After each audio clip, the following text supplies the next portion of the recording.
Tahimik ang buhay ng matandang mag-asawang sina Lola Cora at Lolo Lando. Kahit hindi sila biniyayaan ng anak ay naging matibay pa rin ang kanilang pagsasama. Pero ang buhay nila ay sagad sa hirap. Dahil sa kakapusan sa pinansyal, ay kahit na makabili ng bagong damit ay hindi nila magawa. Nagtiis din sila sa pagkain na mula sa pagtatanim ng mga gulay at palay sa kanilang lupain. Sapat lang ang kanilang ani para sa kanilang pantustos. Pero nabago ang buhay nila nang biglang dumating si Ana. Ang batang 8 taong gulang at may kasama itong 2 kakaibang aso na kung tawagin ay sigbin. Pinaniniwalaan na ang mga sigbin ay nagdadala ng swerte sa mga nilalang na nag-aalaga sa kanila. Mula nang dumating sa buhay ng 2 matanda ang bata at ang mga alaga nitong sigbin, unti-unti na nilang naramdaman ang swerte.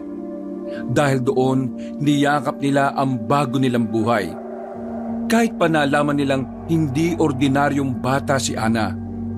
Nalaman nila itong isang aswang na kung tawagin ay berbalang. Pero ang bawat kaganapan ay naging pagsubok sa kanilang buhay. Ang bawat swerte ay may kakibat na mga pagsubok na kailangan nilang lagpasan. Isa na dito ang kailangan nilang itago ang pagkatao ng bata sa kanilang kababaryo. Pero hindi yun ganoon kadali. Lalo na kung si Ana ay uri ng aswang na kumakain ng enerhiya ng taong may sakit para ito ay tuluyang mamatay. At bangkay ng biktima ay ang kanyang masarap na hapunan. Paano kaya mapapangalagaan ng mag-asawa ang batang kanilang ampon? Maitago kaya nila sa mga tao ang lihim nitong katauhan? Tunghayan ang kwento ni na Lola Cora at Lolo Lando at kung paano nila pinalaki ang aswang nilang ampon.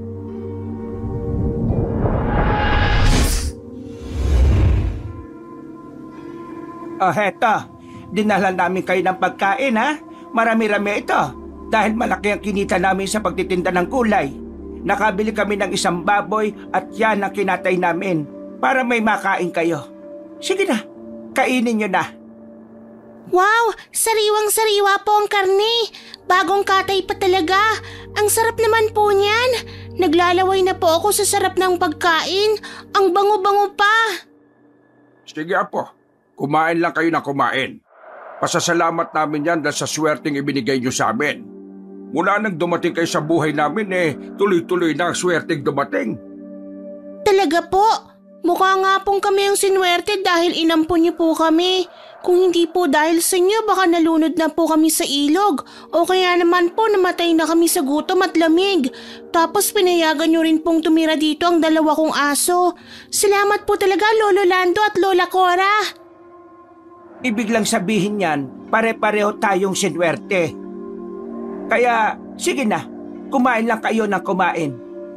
O paano, maiwan na muna namin kayo dahil meron pa kaming gagawin sa itaas. Pasensya na pala kayo at dito namin kayo inilagay sa basement ha, sa ilalim ng bahay. Naku, wala pong problema Lola. Ang mahalaga po sa amin ay may matutuluyan at may kakainin. Marami pong salamat ulit sa pagkain na dala ninyo. Walang anuman. Sige na, kumain lang kayo dyan. Teka, bakit pala hindi kumakain ng 2 mong aso? Ayaw ba nila ng sariwang karne? Opo, hindi po sila kumakain ng ganito. Ganun ba? Anong gusto nila? Wala po, hindi sila kumakain ng ganito Ayos lang po sila, Lolo. Huwag niyo po silang isipin. Minsan lang po sila kumakain kapag po bilog ang buwan. Ay, ganon. Sige, sa kabilugan ng buwan, dadamihan namin ng sariwang karne para makakain sila. Tsak na gutom na sila nun. Sige na, maiwan na namin kayo. Tayo na Lando. Marami pa tayong gagawin. Iwanan na natin sila dito. Sige, tayo na. Paglabas ng basement na mag-asawang matanda, kagad nilang ikinandado ang pintuang bakal para hindi makalabas ang bata at ang 2 nitong aso. Mahigit 1 buwan na nilang patagong inaalagaan ng mga ito, kaya nalaman nilang aswang ang kanilang kinupkop. Hindi nila hinayaan na makalabas sila ng basement dahil baka mambiktima ang mga ito ng tao. Kahit nalaman nilang aswang ang bata ay hindi nila magawang itakwil dahil sa swerteng ibinibigay ng mga ito. Tayo na sa taniman ng gulay, Cora. Kailangan na nating mag-ani para may maitinda tayo uli. Abay, naubos sa mga gulay na paninda natin kahapon eh. Nakakatuwa at natutunan na rin ng mga tao na sa atin bumili ng gulay. Oo nga, hindi kagaya ng dati. Hirap na hirap tayong alokin sila. Tapos kapag merong bumibili sa atin binabarat naman. Panay ang tawad at nagkakandaluray-luray na ang gulay natin sa kakapili nila. Mas madalas pa tayong nabubulukan kaysa kumita eh. Pero ngayon, hindi na tayo nahihirapan. Kusa nang lumalapit ang mga tao. Ang dami na nating suki eh.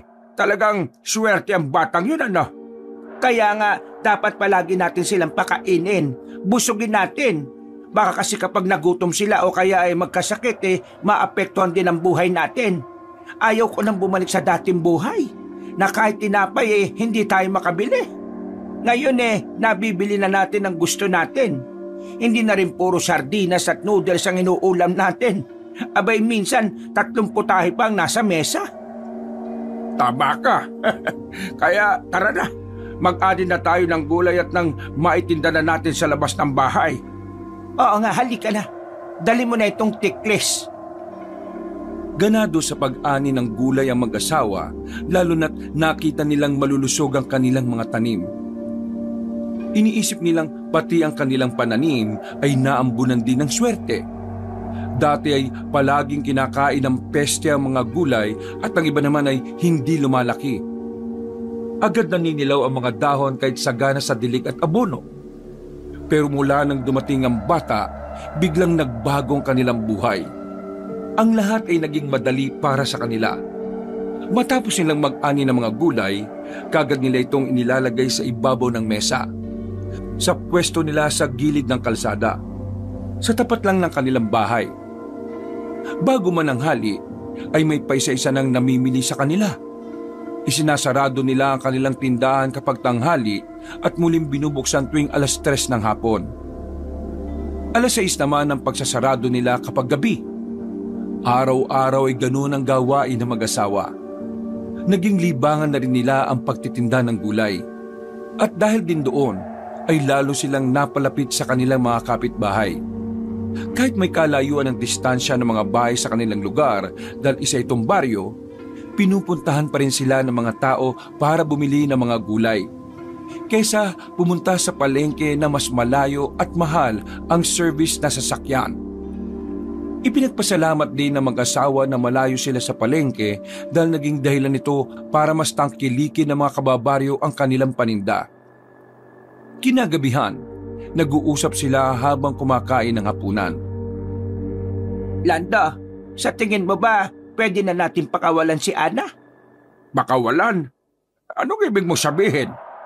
Ang ibig kong sabihin, wag na natin siyang patulugin sa basement. Bigyan na natin siya ng sariling kwarto dito sa itaas. May bakante namang kwarto. Aayusin ko na lang. Aalisin ko mga tambak na gamit doon. Pero aswang ang batang yung Cora. Hindi natin alam kung ano ang kaya niyang gawin kapag nandito siya. Delikado. Mukha naman kasi siyang mabait, matalino at marunong umintindi. Baka susunod naman siya sa atin. Ang nagiging malambot na ang puso mo sa bata, Cora. Hindi kasi tayo biniyayaan ng anak. Ang batang yon, gusto ko siyang maging parte ng ating pamilya. Isa pa, hindi naman siya aso para ikulong din sa basement. Obserbahan pa natin. Subukin natin siya. Paanong subukin? Mula bukas, pagkatapos natin siyang dalhan ng pagkain, huwag natin lagyan ng kandadong pinto. Kapag hindi siya tumakas, ibig sabihin, hindi nga siya magiging sakit ng ulo. Kausapin natin siya at ipaunawa ang gusto mo. Dapat meron kang batas na ibibigay para maging malinaw sa kanya ang bawal. Kakausapin ko siya na mabuti. Alam kong maiintindihan niya yon kasi matalino siyang bata.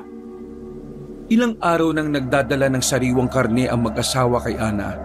Sa tuwing umaalis sila ay iniiwan nilang hindi na nakakandado ang bakal na pinto. Hindi naman nila napapansin na lumalabas ang bata o kahit ang alaga nitong hayop. Hanggang sa isang beses, kinausap sila ni Ana nang dala nila ito ng pagkain.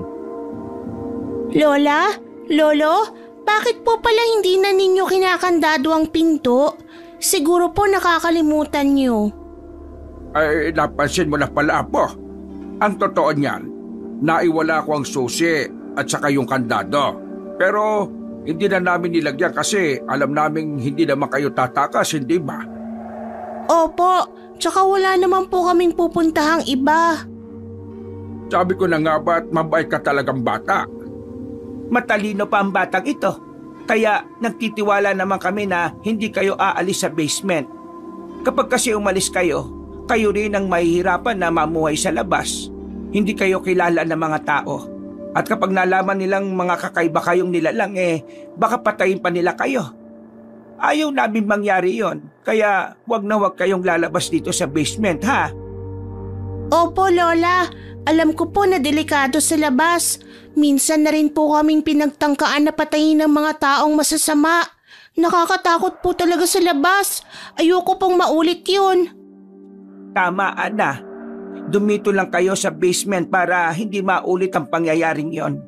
Hindi na namin lalagyan ng kandado ang pinto dahil malilimutin na kami ng lolo mo. Baka mamaya hindi rin namin mabuksan. Ay, sige na, kumain ka na, Ana. Aakyat na kami dahil magtitinda pa kami ng gulay. Sige po, salamat po ulit sa masarap na pagkain, Lolo at Lola. Ninitian ng mag-asawa ang bata pagkatapos ay iniwan na nila itong sarap na sarap sa pagkain ng sariwang karne. Sa bawat araw na lumilipas, napansin nila na talagang mabuting aswang ang bata. Ni minsan ay hindi ito naging sakit ng ulo sa kanila. Pero isang gabi, maimbing na silang natutulog nang biglang magising. Malalim na ang gabi nang marinig nila ang kakaibang ingay sa basement. May ilang boses silang narinig na parabang umiiyak ito at nahihirapan sa kung anong sakit. Nag-alala ang mag-asawa kay Ana kaya dali-dali silang nagpunta sa basement. Palaging nakabukas ang mga ilaw sa daanan kaya maliwanag ang lugar. Nang buksan nila ang basement, nanlaki ang kanilang mga mata nang makita ang dalawang tao. Nagsusumiksik ang mga ito sa gilid habang namamaluktot. Nakahawak sila sa tiyan at parabang pinahihirapan na matinding karamdaman. Ana! Ana! Anong nangyayari dito? Anong ingay ang naririnig namin? Sino ang umiiyak? Sinong dalawang yan? At nasaan ang mga alaga mong aso? Lolo? Lola? Sabihin mo, paano silang nakapasok sa basement? Hindi naman nasira mga pintuan at bintana ng bahay, kaya wala silang daraanan. Pero wala naman sila sa itaas. Huwag po kayong matakot. Hindi po sila nananakit. Sila po ang mama at papa ko. Anong sinabi mo? Mga magulang mo sila? Opo, ang dalawang aso po na kasama ko ay mga magulang ko po. Tuwing kabilugan po ng buwan, bumabalik sila sa pagiging tao mula sa pagiging sigbin. Sandali nga, paano nangyari yon? Paano ang magulang mong dalawang aso? Lolo, ang aming pong lahi ay mga aswang na berbalang. Pero kada isang siglo ay may isinisilang pong mga sigbin. Kami po ng asawa kong si Susan ay mga sigbin. Nagaanyong hayop kami kapag hindi bilog ang buwan. At kapag kabilugan lang kami bumabalik sa pagiging tao. Paanong nangyari yon? Bakit itong si Ana hindi ninyo katulad? Dahil po purong berbalang ang dugong nananalaytay sa kanya. Nagpapasalamat po ako sa pagtanggap niyo sa amin dito sa inyong bahay. Ipinapangako ko po sa inyo na hindi kayo mapapahamak. At bawat pagtulong po ninyo sa amin ay papalitan namin ito ng swerte. Kami po mga sigbin ay alaga ng berbalang na naghahatid ng swerte sa mga kumukupkup sa amin. Sigbin pala ang tawag sa mukhang aso ninyong itsura. Kaya pala kakaibang anyo ninyo kapag hayop kayo. Bakit pala kayo umiiyak? Hindi kaya nagugutom sila? Hindi kayo kumakain kapag nasaan yung hayop kayo Palagay ko gutom na gutom kayo. Opo, gutom nga po kami. At tinitis namin ang gutom pero... Pero ano? Gusto ko po sanang ipakiusap sa inyo na alisin na niyo dito ang anak namin. Bakit naman? Dahil kapag ganitong gutom na gutom kami, baka hindi namin mapigilang lapain siya. Kaya nakikiusap ako. Ilayo po ninyo sa amin ang anak namin. Ha? Kaya pala kayo lumalayo sa kanya dahil doon. Lando, kumuha ka ng karne doon sa imbakan. Pero hindi sariwa ang mga karning nandoon eh. Ayos lang po yun. Kami naman po ay hindi kumakain ng sariwang karne. Hindi tulad ni Ana. Ganun ba? Sige, kukuha na ako. Madali ka, Lando. Kailangan nilang makakain na para maibsan na kanilang gutom. Ito na nga, at ako'y aakyat na sa itaas. Hintayin niyo ako dyan, ha? Lola, bakit po hindi kayo natatakot sa amin kahit po aswang kami? Hindi niyo rin po kami pinapatay. Ano naman namin gagawin yon sa isang batang kagaya mo? Napakabait at masunurin. Isa pa, hindi rin naman ninyo kami sinasaktan. At saka, naghahatid kayo ng swerte sa amin. Buong buhay namin ay puro kahirapan at pag-aalipusta ng mga tao ang nararanasan namin. Dahil sa itsura namin na hindi kaaya-aya sa kanila. Iniiwasan kami at minsan pa nga pinagkakamalang aswang. Pero nang dumating kayo, nabago ang buhay namin. Dahil po yun sa swerteng dala ng Sigbin. Pero ang swerte na yon ay umiepekto lang sa mga nilalang na may mabuting puso. Kagaya ni Lola Cora at Lolo Lando. Paano pala kayo napadpad sa lugar na ito? Sinunog po ang lugar namin. Dahil nalaman ng mga tao na ang naninira sa malit naming baryo ay mga aswang. Ang karamihan sa amin ay namatay sa sunog. Pero may ibang nakatakas at isa na po kami sa pinalad. Ganun ba? Eto na mga karne. Sige na, kumain na kayo mag-asawa para maibsan ang inyong gutom. Maraming salamat po sa inyo. Tatanawin po naming malaking utang na loob ang kabutihan ninyo sa amin. Saka mo na isipin yan. Ang unahin nyo muna ay kumain. Pinagsaluhan ng mag-asawang aswang ang karne na ibinigay ni Lolo Lando. Pinanood pa ng dalawang matanda ang magahanang pagkain nila. Nang matapos na silang kumain, ay nilinis pa ni Lolo Lando ang basement. Pagkatapos, isinama na nila si Ana sa itaas ng bahay. Nang gabing yon, pinagtulungan ng mag-asawa ang pag-aalis ng mga tambak na gamit sa isang kwarto. Nang malinis na yon, ay ipinagamit nila yon sa bata. Tuwang-tuwa si Ana dahil sa kabutihan ng dalawang matanda. Sa kauna-unahang pagkakataon ay nakatulog ang bata sa malambot na higaan at sa sarili nitong kwarto. Mula noon ay itinuring nilang apo si Ana. Unti-unti na rin nilang inilabas ito para masanay ang mga tao na may kasama silang bata. Sa tuwing may nagtatanong sa kanila kung sino si Ana, ay sinasabi nilang anak ng kanilang yumaong pamangkin. At sila na ang kumupkop dahil ulila na ito. Nakumbinsi naman nila ang mga kababaryo at natuwa pa sa bata. Dahil sa maganda nitong itsura na aakalain mong anak ng mayamang pamilya. Mahaba ang maitim at makintab na buhok ni Ana. At maputla rin ang kutis kaya napagkakamala na anak mayaman. Dahil din sa magandang ugali ng bata, kaya marami rin ang natuwa sa kanya. Mas dumami ang kanilang suki mula nang tumambay si Ana sa kanilang tindahan. Isang gabi, nagising si Lola Cora dahil pumunta siya ng banyo. Pagkalabas niya sa silid para pumunta sa kusina, ay nakita niyang nakaawang ang pinto ng silid ni Ana. Nilapitan niya ito para isara pero nahagip ng kanyang paningin ng bata na nakatayo sa gilid ng kama at nakaharap sa bintana. Pumasok sa silid si Lola Cora para kausapin ang bata pero hindi ito umiimik. Hanggang pagkalapit niya ay hindi pa rin siya kinikibo ni Ana. Nalaman niyang tulog ito habang nakatayo. Marahan niyang iginiya ang bata palapit sa higaan at saka inalalayang mahiga. Kinumutan pa niya ito para maging maayos ang tulog. Kinaumagahan ay kaagad niyang ikinuwento sa asawa ang kanyang nalaman. Ibig mong sabihin, sa sobrang himbing niyang matulog, tumayo siya nang hindi niya alam? Palagay ko'y ganun nga. Pero nagtataka ako kung bakit nakabukas ang pinto ng kanyang silid kagabi. Hindi kaya naglakad siya ng tulog, tapos lumabas at bumalik lang din? Mamaya paggising niya itatanungin natin. Mahirap lang tayong magtanungan. Pareho naman tayong walang alam.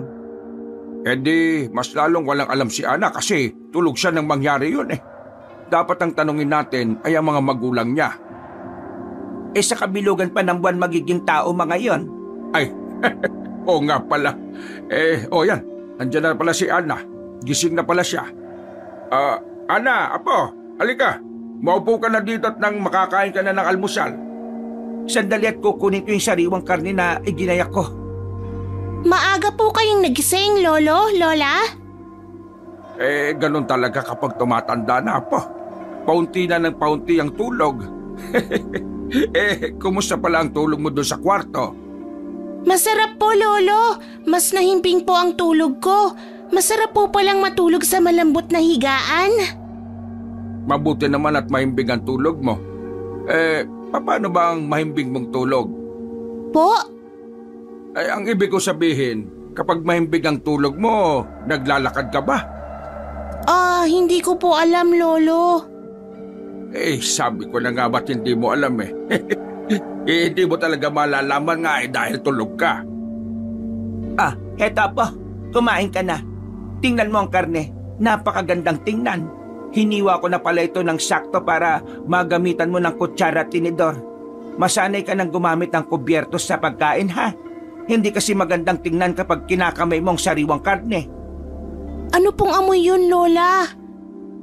Ang alin? Anong amoy ba yung naaamoy mo? Wala naman akong ibang naaamoy, ha? Hindi ko po gusto ang amoy na yun eh. Parang bawang po. Masama po sa amin ang bawang. Oo. Yung mga pinagbalatan ko ng bawang, hindi ko naitapon kagad. Naku, pasensya na. Sandali aalisin ko. Totoo pala ang sinasabi ng iba na masama ang bawang sa aswang? Pati ba asin? Opo, Lolo. Marami pong bawal sa amin dahil nakamamatay po. Pasensya na po kayo. Ay nako, wala yun.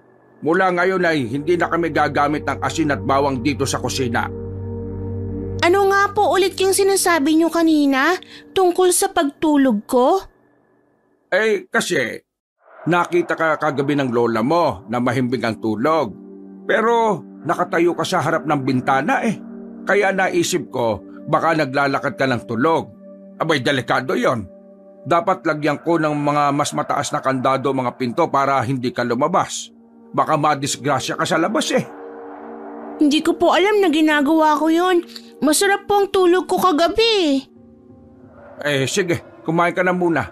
Huwag ka na magsalita lalo kapag puno ang bibig mo. Tapos ka na bang kumain, Lando? Abay, maggaya ka na. Oo nga pala. Sige, at ako'y maliligo na. Aalis po kayo, Lola? Saan po kayo pupunta?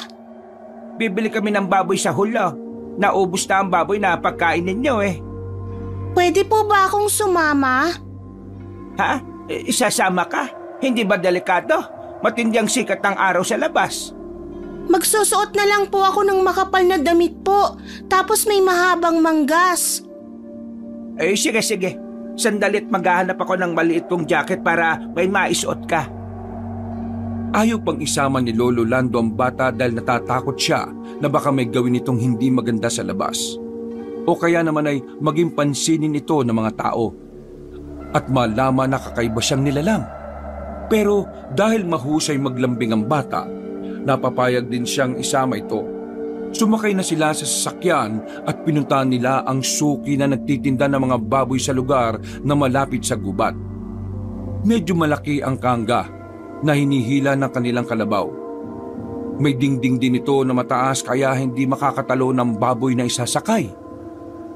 2 malalaking baboy ang kanilang nabili. Hindi na rin nagtagal ang mag-asawa dahil naiilang sila sa tuwing pinagtitinginan ng mga tao si Ana. Bukod sa itsura nitong magandang bata na may maputing kutis, ay balot na balot ang katawan nito ng jacket at pajama. Sinuutan pa ito ni Lola Cora ng sombrero para hindi masinaga ng araw. Hindi rin nakaligtas sa paningin ng matandang babae ang malikot na mga tingin ni Ana sa paligid. Panay ang kilatis niya sa bahay sa paligid na parabang kinakabisado niya ang mga ito. Kahit pinagtitinginan ng mga tao ang bata, hindi niya nakita ang pagkailang kay Ana. Mas tinititigan pa niya ang mga ito na parabang kinikilala. Kinagabihan, napansin nila ang pananamlay ng bata habang naghahapunan sila. O Ana, bakit matamlay ka? Napagod siguro siya sa biyahe. May kalayuan din kasi ang pinuntahan natin. Sobrang tindi pang sikat ng araw kanina. Ay, oo nga pala. Baka magkasakit ka niyan, Apo. Hindi pa naman kami marunong gumamot ng aswang na may sakit. Ang sabi, maraming bawal na halamang gamot sa kagaya ninyo. Ayos lang po ako, Lola, Lolo. Napagod lang po ako kanina. Magpapahinga na lang po muna ako sa kwarto. Hindi mo naubos ang pagkain mo. Nagsasawa ka na ba sa manok? Hayaan mo't may baboy na naman tayong kakatayin sa susunod. Masarap po ang manok, Lola. Lahat po ng sariwang karne ay masarap. Medyo masama lang po talaga ang pakiramdam ko. Ay sige, magpahinga ka na sa kwarto mo para makabawi ka ng lakas. Ikaw naman kasi, Kore. Sinabi ko sa iyo huwag mo nang isama ang bata. Siya naman ang may gusto eh. Di ba? Dapat alam niya kung makakasama sa kanya ang paglabas-labas. Bakit pag nagbabantay siya sa tindahan natin sa labas hindi naman siya nananamlay? Iba naman yon. May bubungang pwesto natin. Saka nasa ilalim ng puno ng mangga na may mayabong na dahon. Iniisip ko lang, paano kapag nagkasakit siya? Hindi siya pwedeng dalhin sa ospital o kaya sa albularyo. Malalaman na aswang siya paano ba gamutin ang aswang na may sakit? Kahit yung simpleng lagnat. Abay, wag mo nga akong tinatanong. Ngayon pa lang tayo nakapag-alaga ng aswang Kausapin kaya natin ang mga sigbin sa basement. Magsasalita ba ang mga asong yon? Hindi. Pero baka makaintindi naman sila. Makakatulong din ang mga yon. Saka na natin kausapin kapag natuloy na ang sakit ni Ana. Baka napagod lang yun sa biyahe. Sige. Basta ngayong gabi, bantayan mo na lang siya. Punta-puntahan mo sa kwarto niya. Tingnan mo kung mainit at baka lagnatin. Bakit ako? Bakit hindi ikaw? Ikaw tong panayang bangon sa gabi dahil mayat maya kang ihi ng ihi nakahanap ka na naman ng dahilan. Tingnan ko rin siya kapag ako'y nagising. Ay mo talaga nang nalalamang ang kasagawain dito sa bayan, no? Nako, wag na. Kaya ko naman bantayan ng magdamag si Ana kahit ako lang mag-isa Sige na, matulog ka na lang ng mahimbing at baka maudlot pa yung maganda mong panaginip. Matanda ka na nga. Ano naman ang koneksyon nun? Bakit ikaw ba bata pa? Mas masungit ka na ngayon kaysa noong kabataan mo Palibasa marami ka nang iniindang rayuma sa katawan. Ba't tingnan mo matandang ito? Makakantsaw akala mo'y walang rayuma. Ikaw nga itong hirap na hirap nang sumampas sa kalabaw Ikaw talaga. Hindi gaanong nakatulog si Lola Cora ng gabing yon. Palagi niyang tinitingnan si Ana kung nilalagnat ito. Mahimbing lang na natutulog ang bata at hindi naman tumataas ang temperatura ng katawan. Matapos ang bisitahin si Ana bandang hating gabi, naisip niyang maayos naman ito kaya pwede na siyang matulog. Palabas na siya ng silid nang mapansin niyang gumalaw ang bata. Biglang itinaas nito ang kamay na parabang may inaabot. Maya-maya ay bigla rin bumagsak. Sinundan niyo ng mahinang pag-ingit ng bata at maya-maya ay nanigas ang katawan nito. Dali-daling tinakbo ni Lola Cora ang bata para alamin kung ano ang nangyayari. Biglang dumilat si Ana at tumirik ang mga mata. Pagkatapos ay ngumanga ng malaki na halos mawarak na ang bibig. Sa takot niya ay nagmamadali siyang pumunta sa kanilang silid para gisingin ang asawa. Lando, gumising ka, madali ka. Bakit ba? Ano ba nangyayari? May sunog ba? May magnanakaw? Si Ana, tingnan mo sa kwarto niya, bilis. Bakit? Ano bang nangyari sa bata? Hindi ko nga alam. Basta may kakaibang nangyayari sa kanya, dalian mo. Oo, hitod na. Huwag kang manulak, aray ko. Baka ako'y madapa.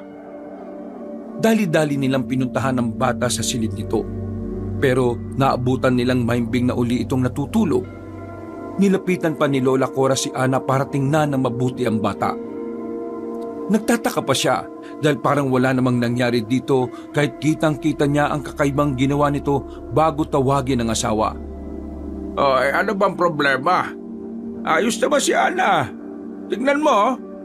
Kahit salatin mo ang leg at noon yan hindi naman nilalagnat. Bakit ka ba nagkukumahog kanina?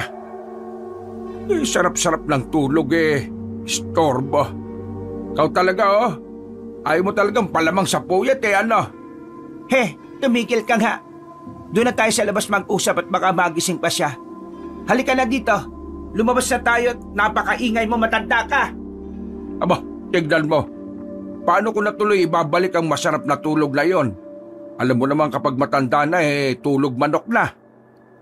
Sigurado ako sa nakita ko kanina, Lando. Ano nga ba nakita mo? Nanigas ang katawan niya. Tumirik ang mga mata niya. Tapos ngumanga ng malaki. Sus ka, natakot talaga ako. Akala ko'y hahablutin niya ako at saka lalapain. Lalapain? Ano ba naman pinag-iisip mo? Ang tagal na ng batang yan dito sa atin eh, ngayon mo pa talaga naisip na lalapain ka niya. Kung lalapain tayo ni Ana, abay dapat noon pa. Masama nang tinatakbo ng utak mo, Cora ha. Pabuti pa'y matulog ka na nga doon sa kwarto. Puyat lang yan. Aswang pa rin siya, Lando. Ayaw ko siyang pag-isipan ng masama pero hindi pa rin naman natin siya katulad. Aswang pa rin siya. Baka mamaya kapag mahimbing ang tulog niya, saka siya manlapa. Hindi niya alam ang ginagawa niya pagtulog. O siya sige, ganito na lang. Para makasiguro ka't hindi ka mag-isip ng ganyan. Bukas, lalagyan ko ng kandado sa labas ng pinto ang kwarto niya. Para kung sakaling mangyari nga ang sinasabi mo, na hindi siya makakalabas ng silid. Magwawala lang siya at magpupumilit na makalabas. Oo, tama. Mainam na rin yung lagi tayong handa. Kesa naman sa huli na bago natin maisip ang lahat. Kung sa bagay kasi, tama ka naman. Bata pa si Ana. Baka hindi pa siya tuluyang nagsasaaswang. Ang alam ko kasi, nagpapalit ng anyong aswang. Nagiging halimaw ang itsura niya. Pero si Ana, hindi pa yun nangyayari sa kanya. Kain lang siya ng kain ng sariwang karne. Huwag na kaya natin siyang masyadong pakainin ng karne. Bakit naman? Magugutom naman siya. Babawasan lang natin ang dami ng pagkain niya.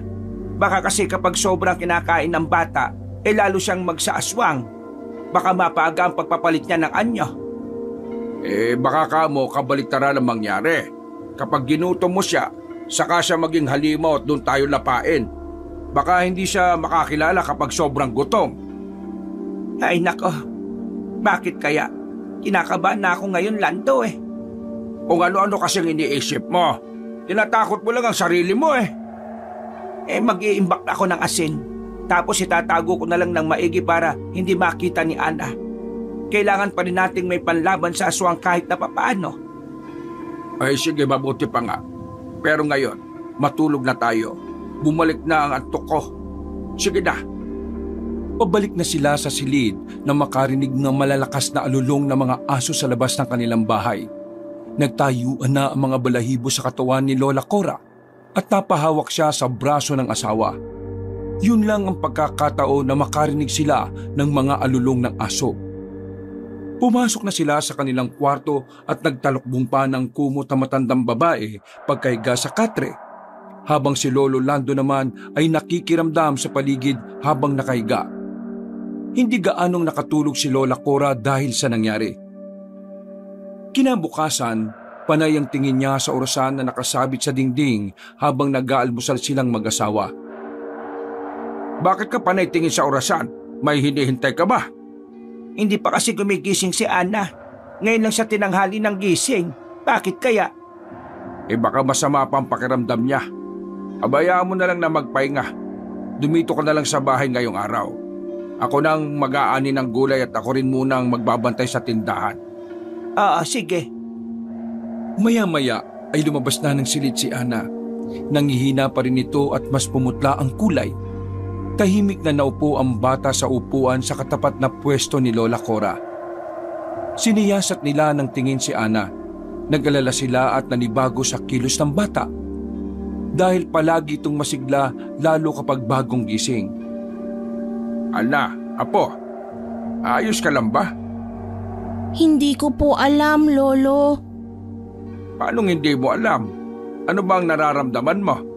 Mahimbing naman ang tulog mo kagabi. Kulang ka pa ba sa tulog? Para po akong nanlalata. Para po akong napagod. Natulog ka lang buong gabi. Paano ka napagod? Ano ka ba naman, Cora? Sa pagsama niya sa atin sa pagbili ng baboy. Sa susunod, huwag ka nang sumama, Ana. Dumito ka na lang sa bahay. Mukhang nakasama talaga sa'yo yung paglabas kapag may araw pa eh. Opo, masakit nga po ang likod ko. Masakit? Bakit? Na paano ba? Hoy, Lando! Abay, tingnan mo nga yung likod ng bata, masakit daw. Bakit ako? Ikaw kaya tumingin? Ikaw na. Kumakain pa ako oh. Ikaw naman tapos na. Nakakapi ka na lang. Sige na nga. Tumayo ang matandang lalaki at nilapitan ang bata. Tiningnan nito ang likod ni Ana at gulat na gulat siya dahil sa dami ng mga butlig na tumutubo sa balat ni Ana. Tiningnan din niya ang braso nito at nakitang may mga butlig din doon. Pati ang binti ay meron din. Nagtaka ang mag-asawa kung saan nakuha ng bata ang kanyang mga butlig. Ilang oras nang isip si Lola Cora sa kalagayan ni Ana hanggang sa isama niya ang bata sa basement. Pinuntahan nila ang mga sigbin na naroon. Nakakaintindi ba sila kahit ganyan ang anyo nila, Apo? Hindi pa kasi kabilugan ng buwan kaya hindi pa sila nagsasatao Opo, Lola. Nakakaintindi po sila. Hindi lang po sila makakapagsalita. Sige. Kausapin natin.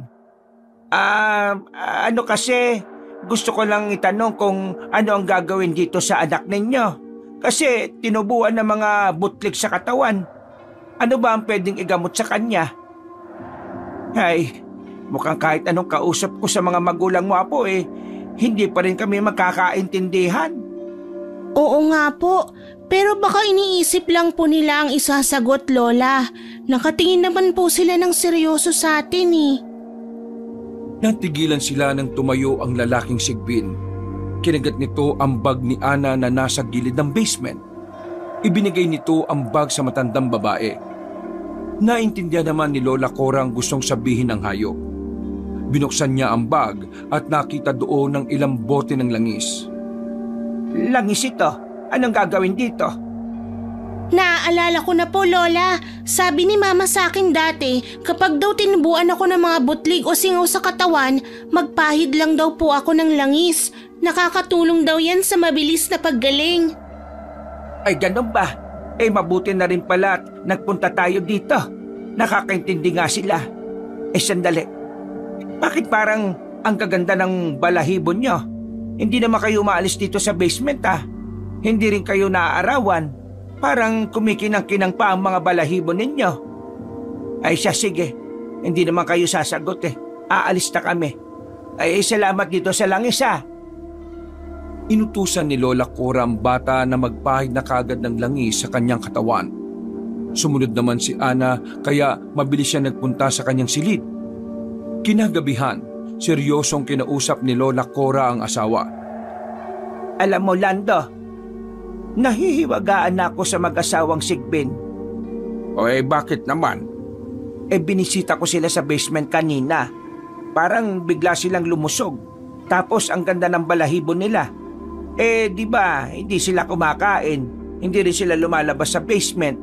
Paano yun mangyayari? Mas mabuti nang wala tayong alam sa mga nangyayari sa kanila. Mas kaunti ang alam, mas ligtas sa kapahamakan. Kaya, wag mo nang alamin pa yung mga bagay-bagay. Nasa pamamahay natin sila, Lando. Paanong wag na nating alamin? Paano kung may ginagawa na silang iba at wala tayong kaalam-alam? Baka ikapahamak natin to. Paano pa sila makakagawa ng mali? Lagi na silang nakakulong sa basement. Hindi na nga sila nakakalabas doon Yun na nga, hindi sila nakakalabas doon. Baka naiinip na sila, baka pumupuslit.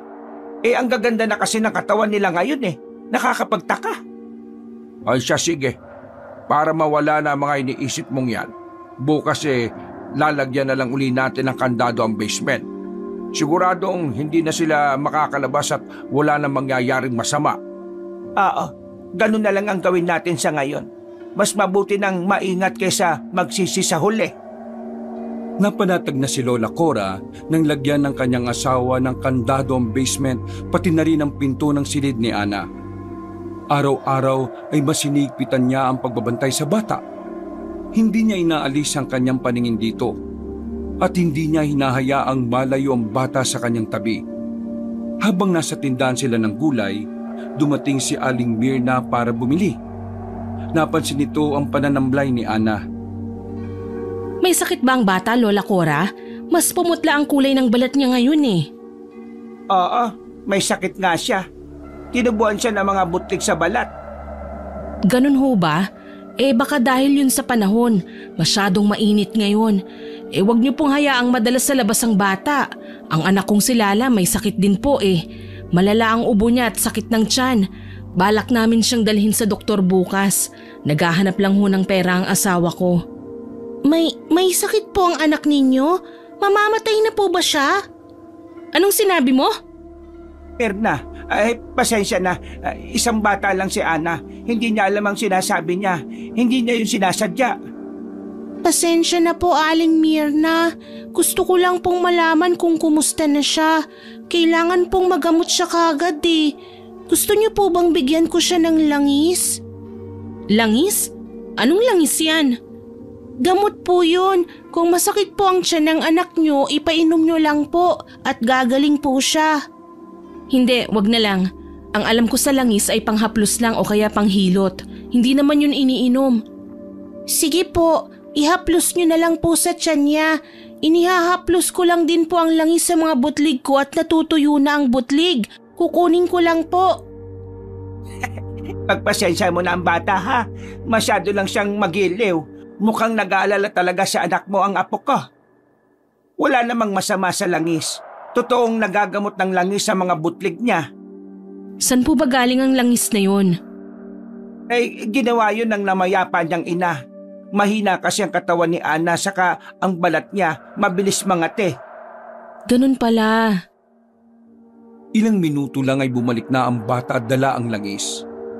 Iniabot niya ito kay Aling Mirna.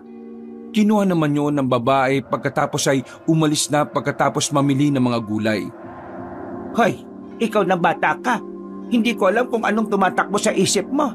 Hindi naman nakakagamot ng sakit ng anak ni Mirna ang langis ha. Panghaplas lang yon sa mga katikati sa balat. Baka lang po kasi gumaling ang anak niya, Lola. Sa bagay tama ka. Isa ka talagang mabuting aswang bata.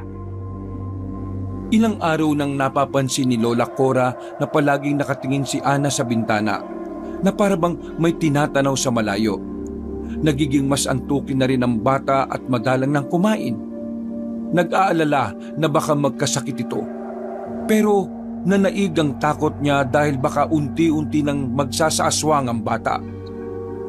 Kabilugan ng buwan, napansin ni Lola Cora magandang buwan ng isaradong bintana sa sala.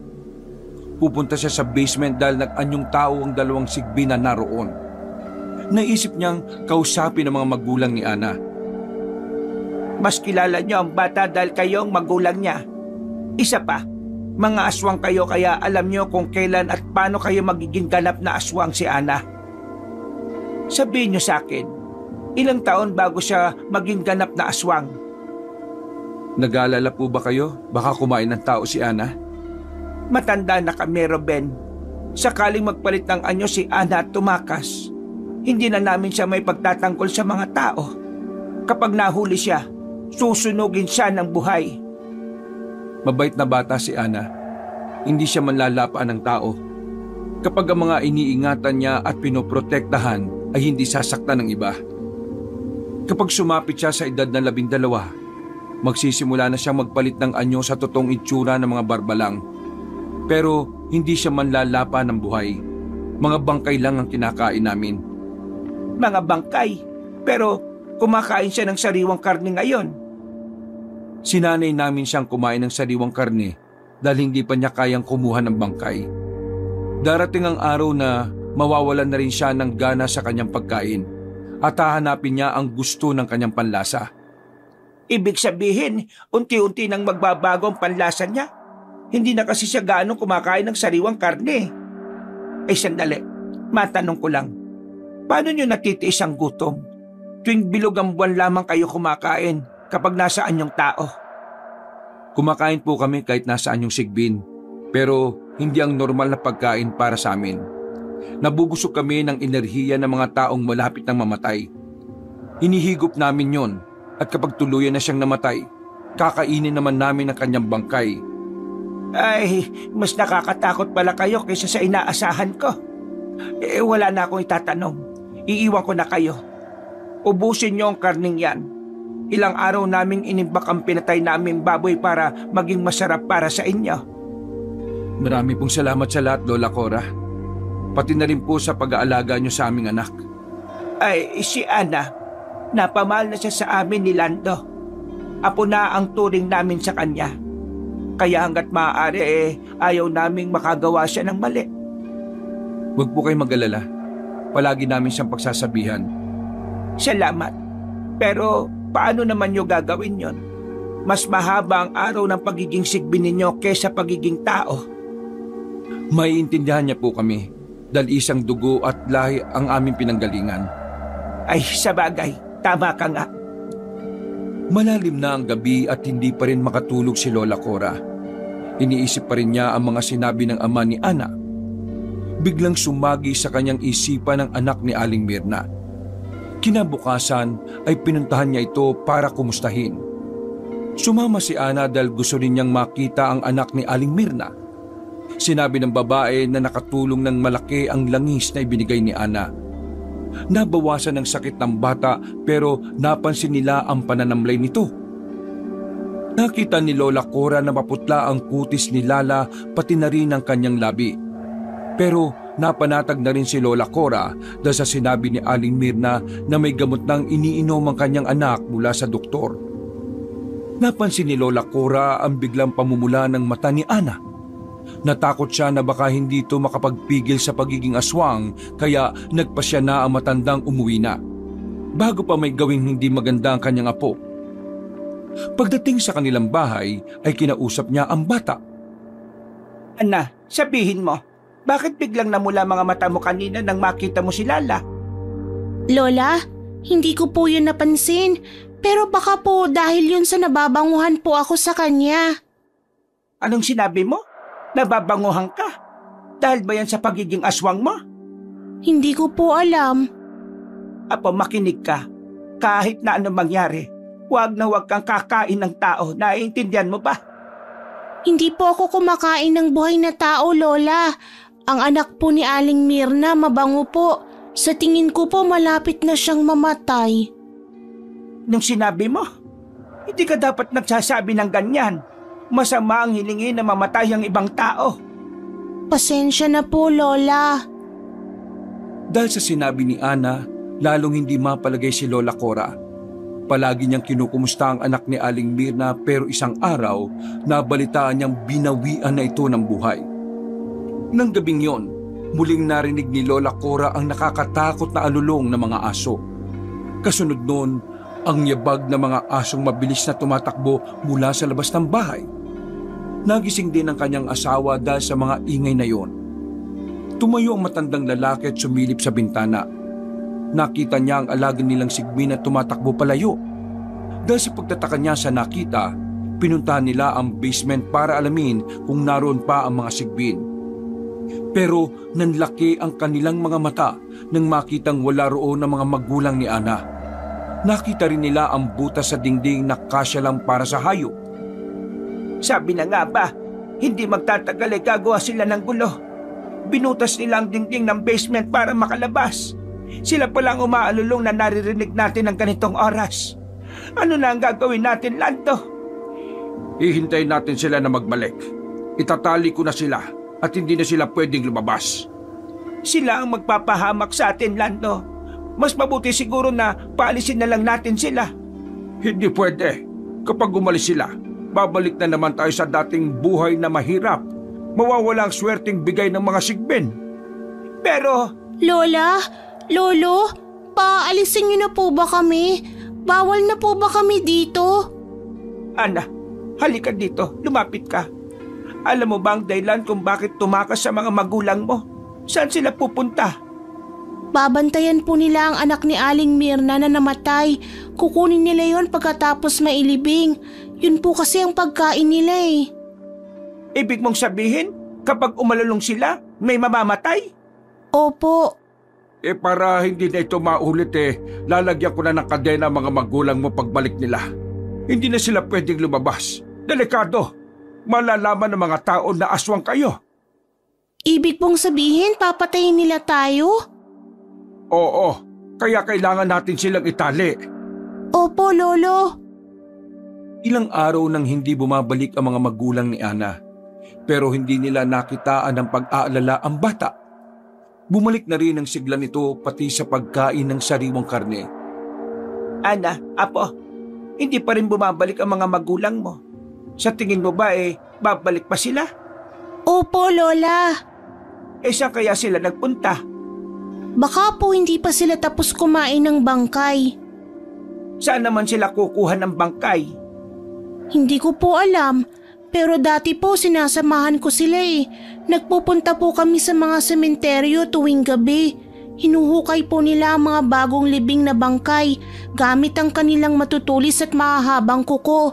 Ilang araw po talaga silang kumakain kasi nag-iimbak po sila sa tiyan para matagal po silang magutom. Ay, ganun pala? Huwag po kayong mag-alala, Lola. Babalik din po sila Mama at Papa. Oo, kailangan talaga nilang bumalik na para maisarado na rin ang ginawa nilang butas sa dingding ng basement. Makalipas ang ilang araw, nalaman nila na bumalik na sa basement ang mga sigbin. Nang pumunta sila sa basement, may dala pang malaking buto ang mag-asawang hayop. Ginagawa nila itong libangan. Kinausap ng mag-asawang matanda ang mga sigbin para ipaliwanag na kailangan lagyan sila ng tali na kadena. Hindi naman nanlaban ng mag-asawang sigbin. Magmula noon ay palagi na nilang dinadala ng patay na mga hayop ang alaga nilang sigbin para hindi na tumakas sa mga ito. Nalaman nilang tuwing may buwan na sa langit, nagiging gutom na sila at naghahanap ng pagkain. Ilang araw na rin nilang napapansin na naging matamlay na naman si Ana. Lando, napansin mo ba? Matamlay na naman ang bata. Hindi kaya naggalit siya o nagdamdam dahil tinalian natin ang mga magulang niya? Hindi na rin sila naging palaimik. Naiintindihan naman nila ang dahilan natin, hindi ba? Nung kinausap natin siya ayos naman sa kanya. Oo nga, hindi naman mareklamo ang batang yon kahit dati pa. Siguro iniisip niya dahil nakikitira lang sila kaya hindi sila pwedeng magreklamo. Ano ang gagawin natin? Hindi natin pwedeng pakawalan ng mga sigbin at hayaan silang lumabas kapag gusto nila. Paano kung may makakita sa kanila na dito sila pumapasok? Hindi ko rin alam. Iniisip ko lang baka magtanim ng sama ng loob ang bata sa atin. Oy, sige, ganito na lang. Gagawa ko ng maliit na kubo malapit sa gulayan. Doon ako mag-iimbak ng mga gulay na inani. Tapos, ililipat ko na lang doon ng mga sigbin. Hayaan natin silang malaya na makagalaw. Dapat maging maingat sila na huwag malaman ng iba na may alaga tayong aswang. Ay nako, parang mas kinakabahan ako, Lando. Hindi ko na alam ang gagawin ko, Cora. Parang lahat na lang ng desisyon ko hindi ayos sa'yo. Kasi naman, bawas-bawasan mo na lang ang pagkakape mo para hindi ka rin palaging kinakabahan. Mupa na ng tao si Lolo Lando para makapagpatayo ng kubo malapit sa kanilang gulayan. Tinulungan na niya ito para mabilis matapos. Bumili siya ng mga matitibay na kahoy. Sa kagustuhan niyang matapos agad ang kubo, kahit umuulan ay ginagawa nila ito. Pero nang matapos naman ay nagkasakit ang matanda. Inapoy ito ng lagnat. Malayo ang bayan sa kanila kaya hindi madala ni Lola Cora ang asawa sa doktor. Ayaw din namang umalis ng matandang lalaki dahil ayaw niyang maiwan si Ana at ang dalawang sigbin sa kanilang bahay. Bukod doon, naubos din ang kakarampot nilang naitabing pera dahil sa paggawa ng matibay na kubo. Dahil sa pag-aalala ni Lola Cora sa asawa, nagpasya na siyang dalhin ito sa doktor. Pinunta niya si Aling Mirna para makairam ng pera pero wala itong naibigay. Nakiusap na rin siya sa ibang kababaryo na matulungan siya kahit maihatid lang siya sa ospital. Pero walang tumutulong dahil mahal ang bayad sa service. Matyaga na lang niyang inalagaan ng asawa sa pagpapainom ng mga halamang gamot. Wala rin pumapasok na pera sa kanila dahil hindi sila nakakapagtinda ng gulay. Bukod doon ay ilang araw nang umuulan. Hindi na nakakababa ang mga tao sa kanilang baryo para pumunta sa bayan dahil malaki ang tubig sa ilog na kailangan nilang tawirin. Lola, hindi pa rin po gumagaling si Lolo. Natatakot po akong mamatay siya. Ana, hindi mamamatay ang lola mo. Gagaling siya. Huwag ka mag-alala. Dati po natutuwa ako kapag may namamatay kasi tingin ko po ay pagkain sila. Pero si Lolo po ay hindi. Mahal ko po si Lolo. Bakit po hindi tayo tinutulungan ng mga tao? Tapos din sila sa pera kaya ganon. Huwag mo silang sisihin. Galit po ako sa kanila. Pag tayo po ang nilalapitan, binibigyan natin sila. Pinapautang niyo ba po ni Lolo kahit hindi na nila bayaran? Tapos ngayon ayaw nila tayong tulungan. Inabot na po tayo ng ulan. Hindi na tayo makakatawid sa ilog dahil malalim na po ang tubig. Paano na po si Lolo? Matapang ang lolo mo. Malalagpasan niya ang sakit na ito. Dapat hindi na lang po niya ginawa yung kubo para kina mama at papa. Nagkasakit po tuloy siya. Huwag ka mag-alala. Magiging maayos din ang lahat. Ilang gabi nang kinikilabutan si Lola Cora dahil sa malalakas na alulong ng mga sigbin sa kanilang basement. Halos hindi na siya natutulog sa kakabantay sa kanyang asawa. Madalas niya itong kinakausap at pinalalakas ang loob. Sa palagay niya, ay maayos naman ang kalagayan ng asawa. Pero nagtataka pa rin siya kung bakit hindi humihinto sa pag-alulong ang mga sigbin. Dahil sa inis niya, pinuntahan niya ang mga ito sa basement. Ano ba kayo? Ilang gabi na kayong umaalulong. Bakit ba? Hindi pa namamatay ang asawa ko. Gusto niyo na ba siyang kainin? Bakit pagkain ba ang tingin niyo sa kanya? Siya ang nag-aalaga sa inyo. Siya ang nagpapakain sa inyo. Tapos kayo, hinihintay niyo ang pagkamatay niya? Wala kayong utang na loob. Tumahimik na kayo. Hindi pa mamamatay si Lando. Kapag hindi kayo tumigil sa pag-alulong, hahagupitin ko na kayo ng latigo. Lola! Bakit, Ana? Nagagalit ka? Dahil sa mga sinabi ko sa mga magulang mo? Hindi po. Hindi po sila umaalulong para kay Lolo. Nagagalit po sila mama at papa sa mga taong hindi tayo tinulungan. Galit na galit po sila. Wala na tayong magagawa sa taong yon. Tumahimik na lang sila. Baka mamaya malaman pa ng mga kababaryo natin na nag-aalaga kami ng halimaw dito sa bahay. Patahimikin mo na ang mga magulang mo, Ana. Opo, Lola. Iniwan niya ang pamilyang aswang sa basement. Pagkatapos ay muli niyang binalikan ang asawa para kumustahin ito. Mahimbing nang natutulog si Lolo Lando at napanatag na si Lola Cora. Medyo bumababa na rin ang lagnat ng asawa. Naging abala siya sa pag-aalaga sa matandang lalaki kaya hindi na niya nabigyan ng pansin ang mga kasamang aswang sa bahay. Matapos ang pagsabihan ng mga ito, nanahimik na ang mga sigbin. Matapos ang ilang araw, unti-unti na ring natapos ang ulan. Isa-isa nang naglalabasan ng mga tao sa kanilang baryo. Napansin ni Lola Cora na nag-uusap ang mga ito kapag nagkakasalubong. Seryoso ang pinag-uusapan ng mga tao at nakita niya sa mukha ng mga ito ang takot. Dahil sa pagtataka, ay hindi na napigilan na matandang babae ang makiusyoso. Nalaman niyang may kakaibang hayop na sumasalakay tuwing gabi. Ilang bahay na ang sinusugod ng mga hayop na nag-aapoy sa pula ang mga mata. Madalas itong nakikita ng mga tao sa damuhan kapag malalim na ang gabi. Minsan naman daw ay nasa bubungan ng mga bahay. Umaalulong daw ito at matapos ang ilang araw ay may namamatay na miyembro sa pamilyang nakatira sa bahay na yon. Dahil sa mga kakaibang pangyayari ay binalot ng takot ang kanilang baryo. Nang malaman ng mga tao sa kanilang lugar na may sakit si Lolo Lando, binigyan nila ng babala si Lola Cora. Pinag-ingat nila matanda sa kakaibang hayop na yon na sa tingin nila ay aswang. Dahil doon, nagpasya ang mga kalalakihan sa kanilang lugar na mag-ikot tuwing gabi para mahuli ang mga aswang. Takot at kaba naman ang umiral kay Lola Cora. Dali-dali niyang pinuntahan ng mga alagang sigbin sa basement.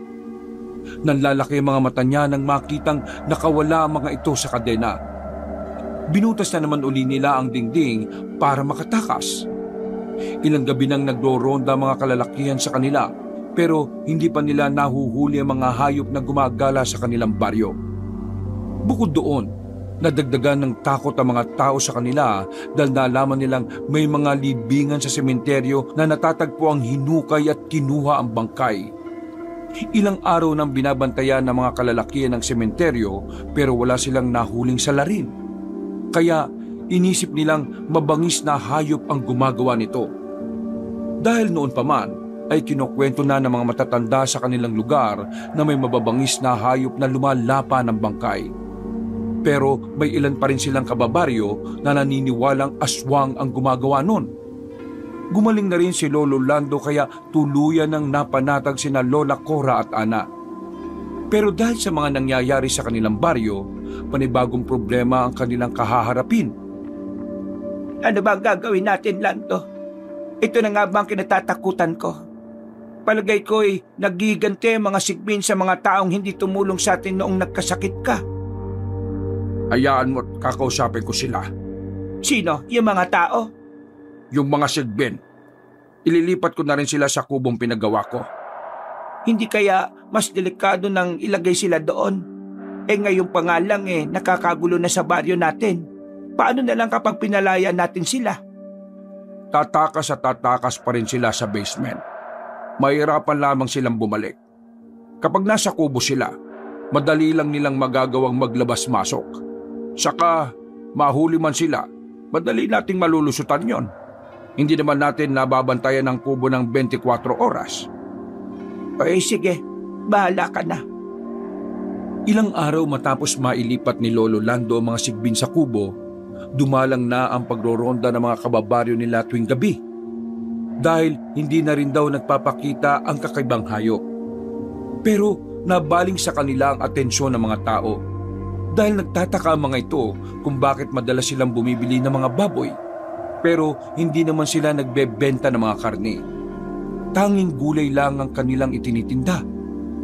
Dahil 3 lang naman sila sa bahay, hindi naniniwala ang mga kababaryo nila na kaya nilang ubusin ang mga malalaking baboy.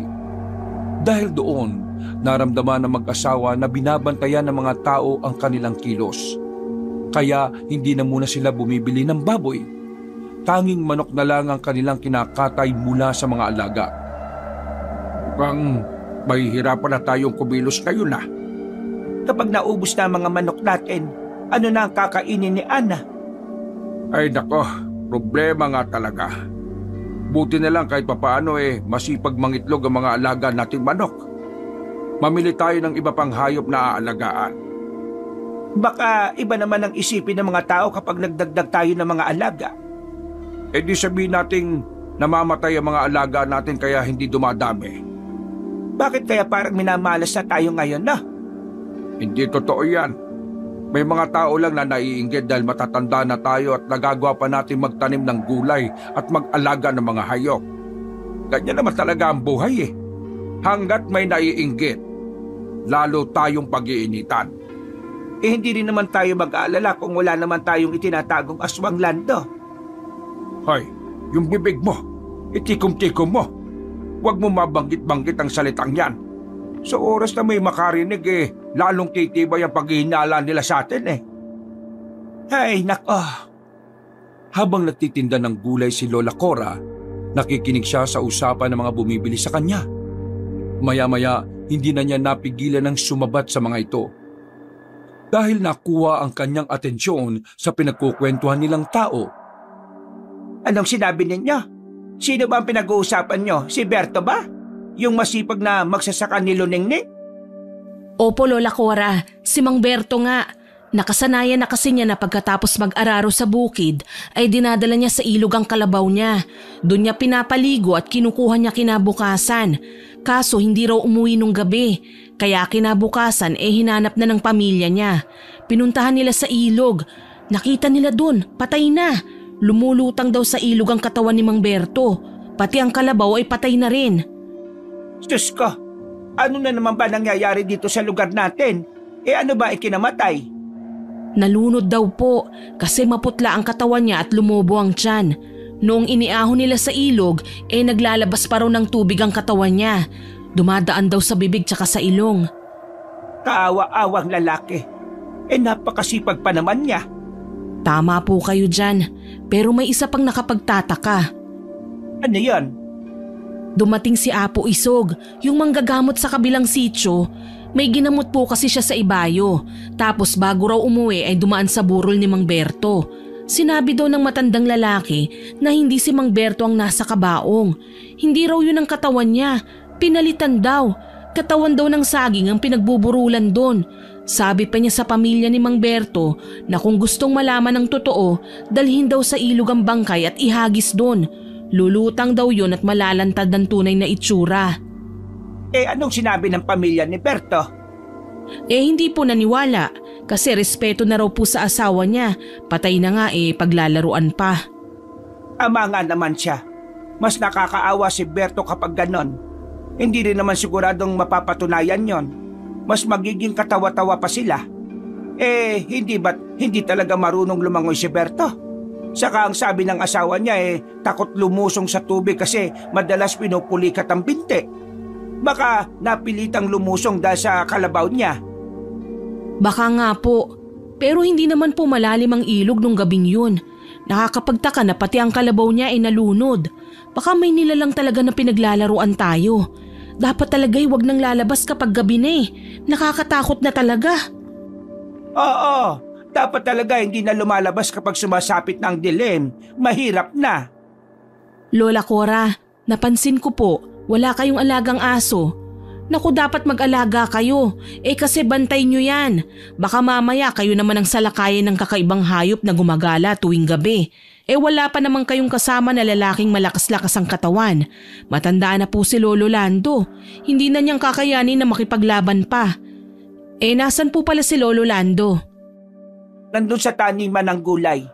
Mapupunla daw siya ng talong. Masipag din po talaga si Lolo Lando, no?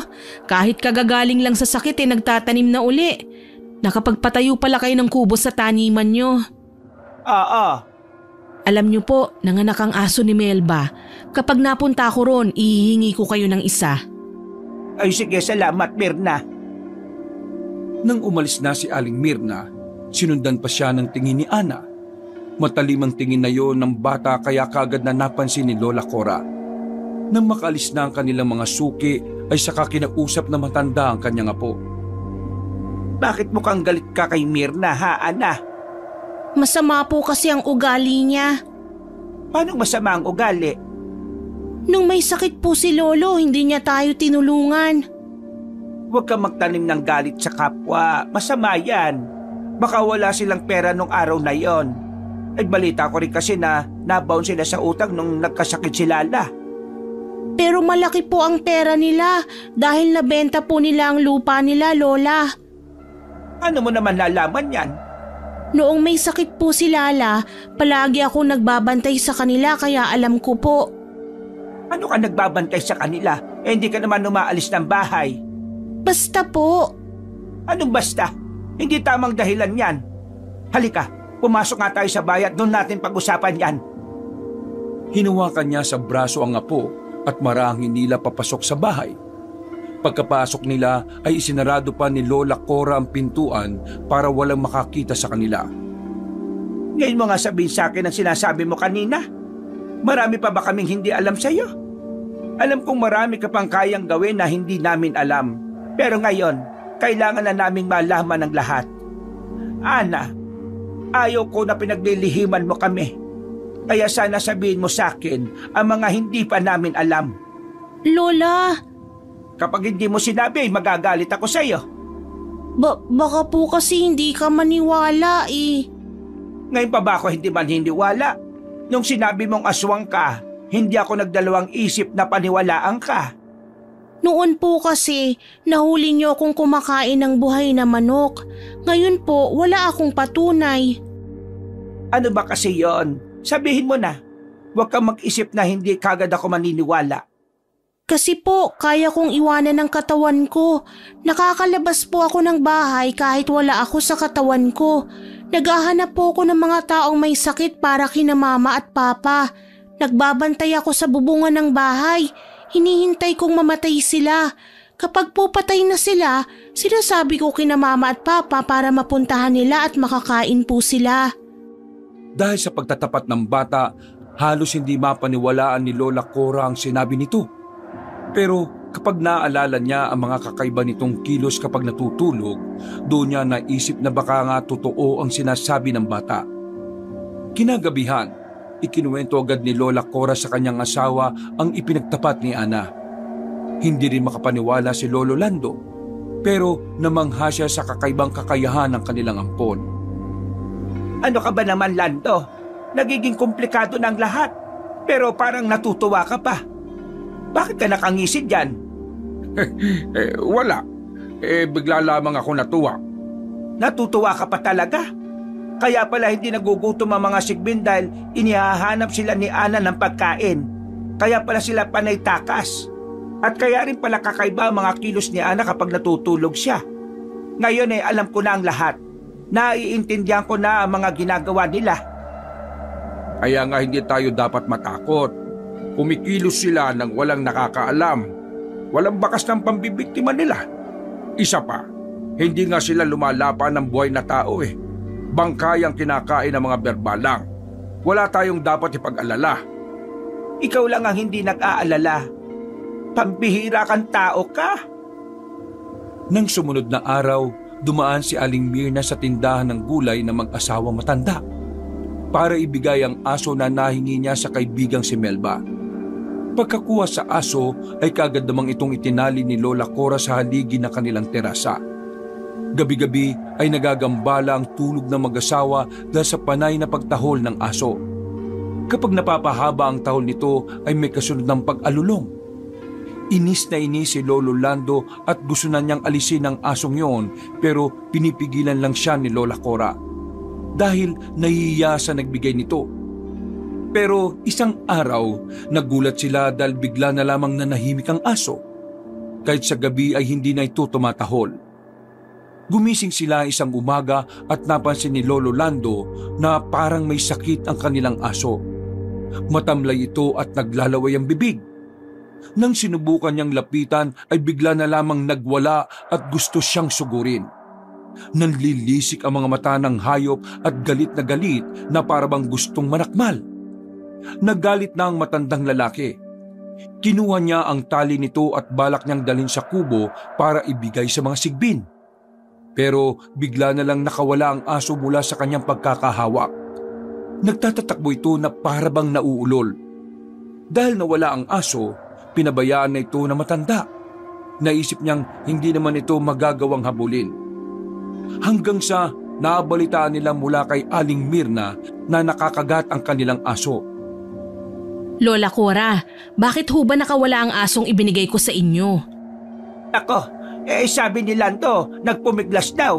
Hindi naman yan magawang hapulin. Matanda na siya, Mirna. Kaya pinabayaan na niyang makawala ang aso. Kumusta na ba nakagat? Dinala na nila sa albularyo. Pero yung aso, sa galit ni Mang Imo, pinagtataga daw. Galit na galit daw ang aso at hindi nakakakilala. Tsaka naglalaway pa raw ng malapot. Naka, napansin ko nga rin yang sa aso, Mirna. Ano bang klaseng aso ang ibinigay mo? Para kasing may kakaiba sa kanya Nandyan ho pala kayo, Lolo Lando. Hiningi ko lang naman po yun kay Melba. Hindi ko rin po alam kung anong meron sa aso na yun May mula nang dinala mo dito hindi na kami makatulog sa ingay niya. Panayang tahol at umaalulong pa. Ibabalik ko nga sana siya kaya ko kinuha ang tali kaso biglang nagwala. Parang nauulol yata yung asong yun baka nga ho may sakit na yung aso. Pasensya na ho kayo at naperwisyo pa kayo. Habang nag-uusap sila, ay bigla na lang silang natigilan ng marinig ang pagkanta ni Ana. Napatingin sila sa sala at nakita ang bata na pasayaw-sayaw sa harap ng salamin. Ginawa pa nitong bestida ang puting kumot. Napansin ni Lola Cora na kinilabutan si Aling Mirna nang marinig ang kinakanta ng bata. Paulit-ulit na kinakanta ni Ana ang isang linyang may mamamatay, may mamamatay. Ano ba yung kinakanta ni Ana? Bakit po ganyan maglaro ang apo nyo? Nako, wag mo nalang pansinin. Bata kasi yan. Hindi niya alam ang sinasabi niya. Saka wala siyang makalaro kaya ganyan. Nakakakilabot naman po kasi. Parang sinasabi niya na may mamamatay. Ay sandali at pagsasabihan ko. Ana, Apa, itigil mo na yung kinakanta mo na yan at hindi magandang pakinggan. Po? Sige po, Lola. Hayaan mo, pagsasabihan ko uli siya mamaya, Mirna. Pasensya ka na sa bata, ha? Sige ho, uuwi na rin ho ako. Napadaan lang ho ako para ibalita ang nangyari sa aso ninyo. Ay sige, maraming salamat rin. Pagkalis ng babae ay kagad na kinausap na mag-asawa si Ana. Pinagsabihan nila itong huwag nang uulitin ang kantang yun. Pero hindi ko naman po yun kinakanta, Lolo, Lola. Talaga pong may mamamatay. Masaya lang po ako. Ano ka bang bata ka? Hindi masaya kapag may namamatay. Kung sa'yo, masaya yon dahil nagiging pagkain ng magulang mo ang bangkay. Sa pamilya ng naulila, sobrang lungkot nila. Kaya hindi ka dapat maging masaya. Lolo, kapag hindi siya namatay, mahihirapan po siya sa sakit niya. Madadamay din po ang iba. Anong ibig mong sabihin? Sino bang mamamatay na sinasabi mo? Yung nakagat po ng aso. May kinalaman ba kayo doon? Di po ba ang lalaking yun masama siya? Inapi niya po kayo ni Lolo nung may sakit po si Lolo. Kaya po nagalit si Mama at saka si Papa. Ano? Anong ginawa ng mga magulang mo sa kanila? Wala po. Kinagat lang po ni Papa yung aso. Binigyan po niya ng sakit yung aso. Hindi naman po nila alam na ang lalaking yun ang mabibiktima. Bakit niya yung ginawa sa aso? Maingay po kasi. Di po ba nagagalit kayo sa ingay niya? Que barbaridad! Magkakasakit yata ako sa mga nangyayari. Ikaw na nga ako mausap dyan, Lando. Nagagalit po kayo, Lola? Bakit hindi ako magagalit? Pumapatay na kayo ng tao. Ayoko ng ganon. Ano ba to? Lahat ng mga taong mananakit sa amin ay papatayin ninyo. Hindi na tama ang ginagawa niyong yan. Kung ipagpapatuloy niyo yan, palalayasin ko na kayo. Lola! Ula ng pagsabihan ni Lola Cora ang bata ay hindi na niya ito kinibo hanggang kinagabihan. Pumasok na sila sa kani-kanilang kwarto nang walang imikan. Habang nakaiga ang mag-asawa ay pinag-usapan nila ang kanilang mga ampon. Lando, nagiging magulo na ang lahat. Ayaw kong may madamay pang iba. Gumawa ka ng paraan. Ano naman paraan ba ang sinasabi mo? Paalisin mo na sila. Kung ipagpapatuloy nila ang kanilang ginagawa, magiging mitya ito ng gulo. Baka pati tayo ay sunugin ang buhay ng mga kababaryo natin. Nambibiktima na sila ng mga tao, Lando. Nagagalit kasi sila dahil nakikita nilang inaapi tayo ng mga tao. Kahit na, hindi tamang manakit sila ng tao. Iniisip ko tuloy na baka sila din ang may kagagawa ng pagkamatay ni Berto at ng kalabaw niya. Hayaan mo, pagbilog ng buwan, kakausapin natin ang mag-asawang Sigbin. Hinintay nilang maging kabilugan ng buwan para makausap ang mga magulang ni Ana. Nagkasundo naman sila na titigilan na ng mga ito ang pagganti sa mga tao. Habang nag-uusap, nakaramdam si Mang Ruben na may tao sa paligid. Kagad na sinilip ni Lolo Lando kung sino ang naroon. Pero madilim sa labas dahil sa mga matataas na punong tanim na matandang lalaki. Hindi niya nakilala kung sino ang nagmamatsyag sa kanila. Naaninag niyang nagmamadaling tumakbo palayo ang lalaki. Ano, Lando? Talagang may tao sa labas? Nakita ko siyang tumakbo Paano na? Nalaman kaya niyang may tinatago tayo dito sa kubo? Hindi ko alam. Palagay ko'y alam na niya. Mukhang kailangan na naming umalis dito. Saan naman kayo pupunta? Hindi ko po alam, Lola. Pero kung hindi kami aalis, manganganib din ang buhay ninyo. Kami lang ang nakita nila dito. Hindi nila alam ang tungkol kay Ana. Pwede po bang pangalagaan niyo po siya? Hanggat kaya namin siyang alagaan, gagawin namin. Pero tingnan muna natin. Baka naman hindi nakakuha ng impormasyon ng lalaking yon. Isa pa, hindi naman nila kayo nakita saan yung sigbin. Nasaan yung tao kayo ngayon? Ganun na rin yon. Magtataka siya kung bakit may tinatago tayong tao dito. Lalo silang maghihinala. Paano na lang kapag nalaman nila ang kakaibang hayop na matagal na nilang hinahanap nasa pangangalaga natin? Kailangan na nilang umalis, Lando. Kapag umalis sila, mawawala ng swerte natin, Cora. Lando, ano bang sinasabi mo? Hindi mo ba napapansin na minamalas na tayo?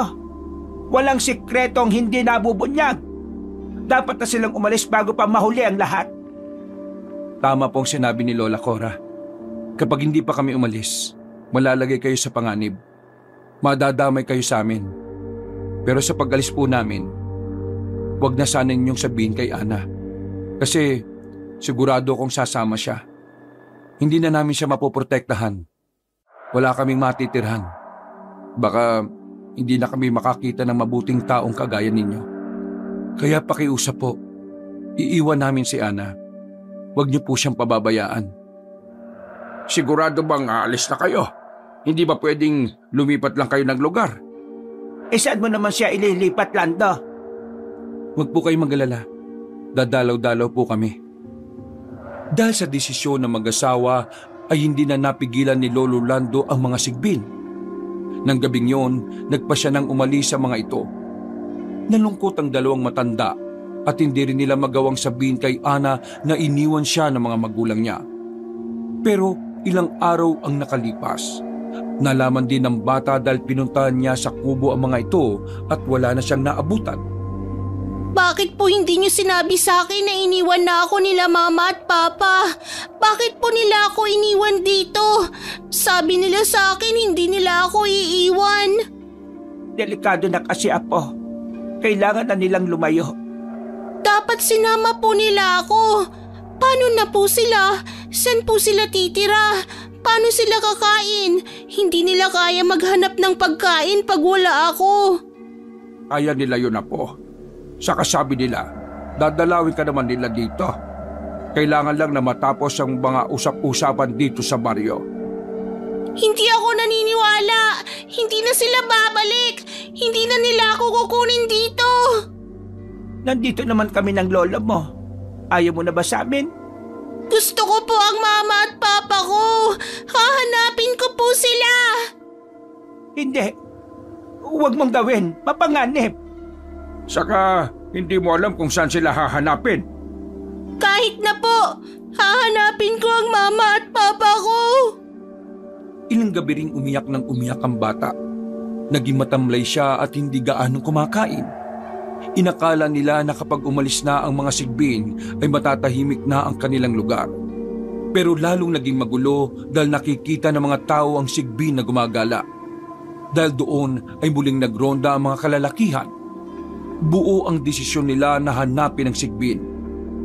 Dahil sa takot ni Ana na baka mapatay ng mga tao ang kanyang mga magulang, palihim siyang umalis ng bahay isang gabi. Lando, si Ana ba nakita mo? Hindi ba't nasa kwarto? Wala siya dun eh. Saan naman pupunta yon? Hindi naman naalis ang bata at gabi na. Nandyan lang yan, hanapin mo. Baka nasa banyo. Hinanap ko na nga sa buong bahay at wala siya. Yung maliit niyang bag na may langis, nawawala rin. Ano? Saan naman pupunta yung batang yon? Hindi kaya lumabas ng bahay para hanapin ang mga magulang niya? Baka nag-aalala siya dahil sa mga kumakalat na balita tungkol sa paghahanap ng mga tao sa sigbi na yan. Delikado para kay Ana. Hanapin natin siya, dali. Sandali. Titingnan ko muna sa kubo. Baka nandun lang at nagmumokmok. Naggayak na si Lola Cora para sundan ang bata. Habang tinitingnan ng asawa ang kanilang kubo. Pagbalik ni Lolo Lando ay sinabi nitong wala rin doon si Ana kaya nagpasya silang hanapin na ang bata. Sa paglalakad ay nakasalubong nila si Aling Mirna na galing sa tindahan. Gabi na po Lola Cora, Lolo Lando Saan po kayo pupunta? Hinahanap namin si Ana. Napansin mo ba? Si Ana? Bakit po? Umalis kasi yung bata Napagalitan namin. Ayun, nagtampo. Naku po, gabing-gabi na. Baka mamaya ay matuklaw pa ng ahas ang batang yun. Hindi ko po napansin eh. Hayaan nyo at kapag nakita ko ay pauuwiin ko na. Itanong nyo po kaya sa mga nagro-ronda dito sa ating lugar. Saan ba sila banda ngayon? Kanina nakita kong papunta sila dun sa Ibayo. Baka pumunta sila sa gubat. Nabalitaan kasi nila na yung kakaibang hayop daw sa gubat nagpapakita. Ganun ba? O sige, pupuntahan namin. Salamat ha. Sige po. Naku, mag-iingat po kayo. Umuwi muna ang mag-asawa sa kanilang bahay para kunin ang kanilang kangga. Para may magamit sa paghahanap kay Ana. Pagkakuha nila sa kangga at sa kalabaw ay umalis din sila kaagad. Pinailawan ni Lola Cora ang dala nilang flashlight at tinanglawan ang paligid. Panay ang tingin niya sa kanilang dinaraanan para makita si Ana. Ilang minuto na nilang binabagtas ang daan pero hindi pa rin nila makita ang bata. Napakabilis naman yatang maglakad ng batang yon. Talaga kayang dito siya dumaan? Baka mamaya sa kabilang daan naman.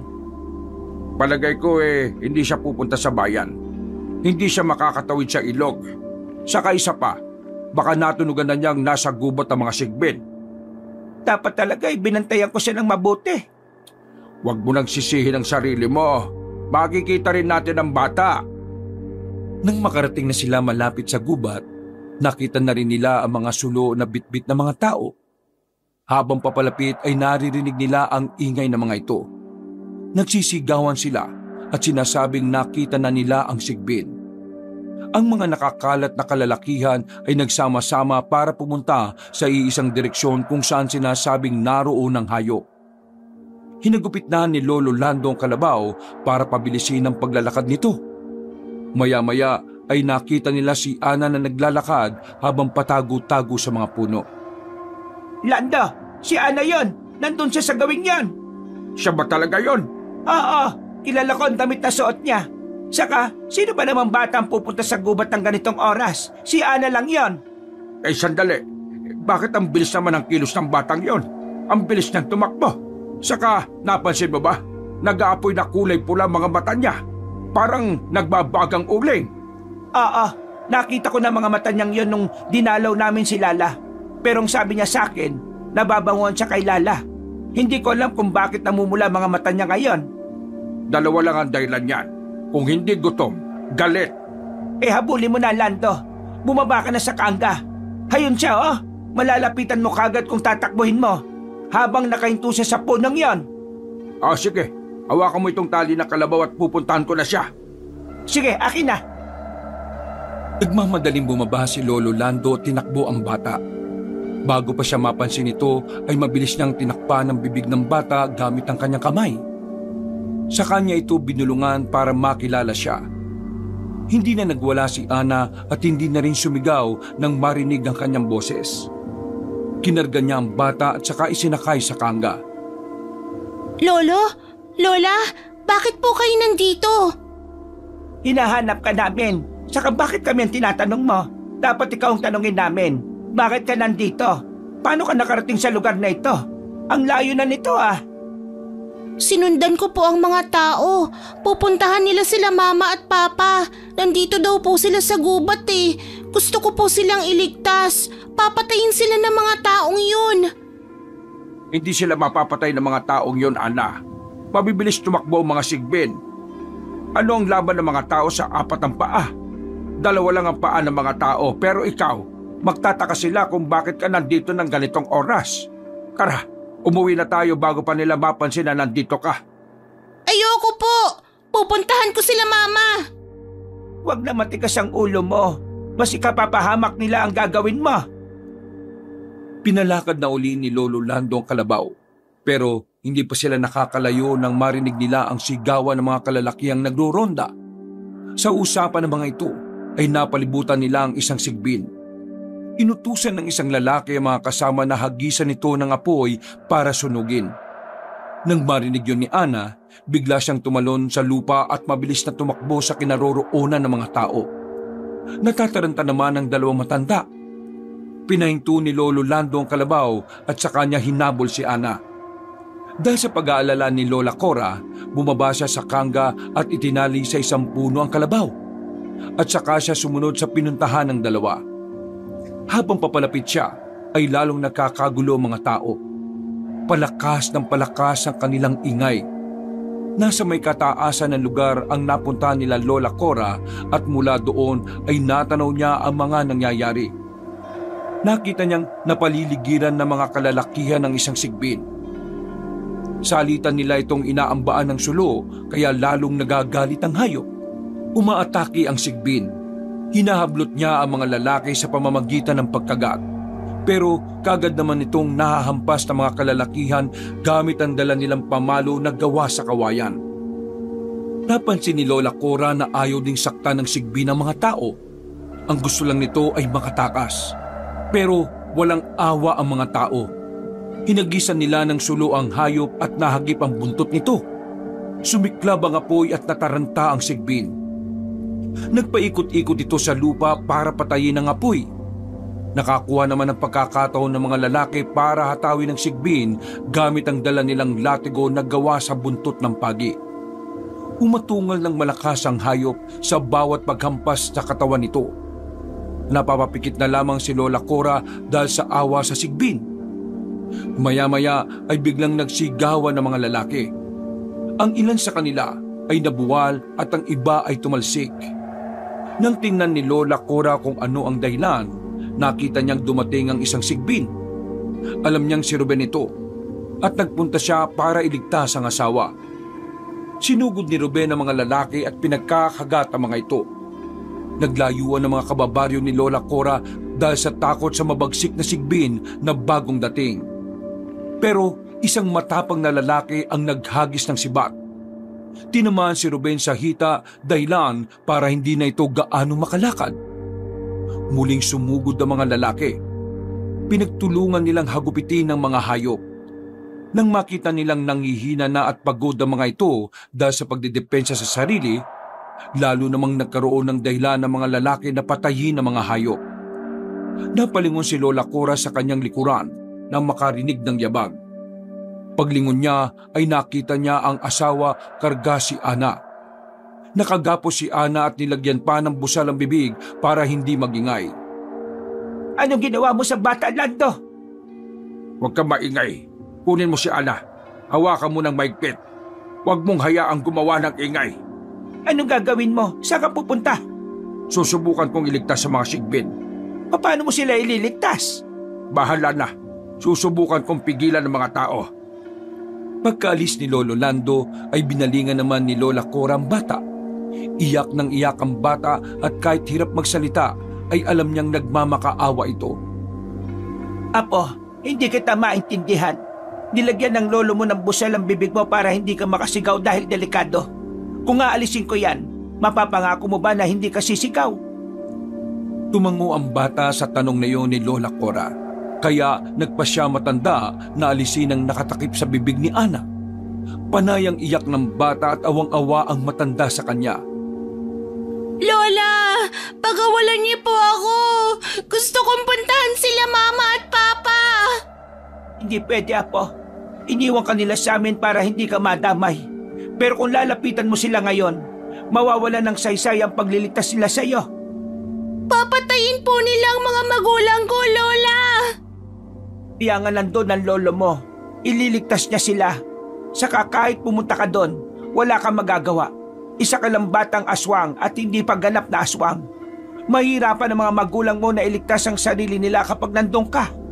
Isa pa, malalaman ng mga tao na may koneksyon ka sa kanila. Pati ikaw ay papatayin nila. Sabi mo po sa akin, huwag ako magtatanim ng galit sa kanila. Pero paano? Sinasaktan nila ang magulang ko. Malulupit po sila, Lola. Alam kong malulupit ang mga tao. Basta, ibang nilalang para sa kanila ay mga halimaw na. Basta pumapatay ng tao, papatayin din nila. Ganun ang ugali ng mga tao. Nakakatakot.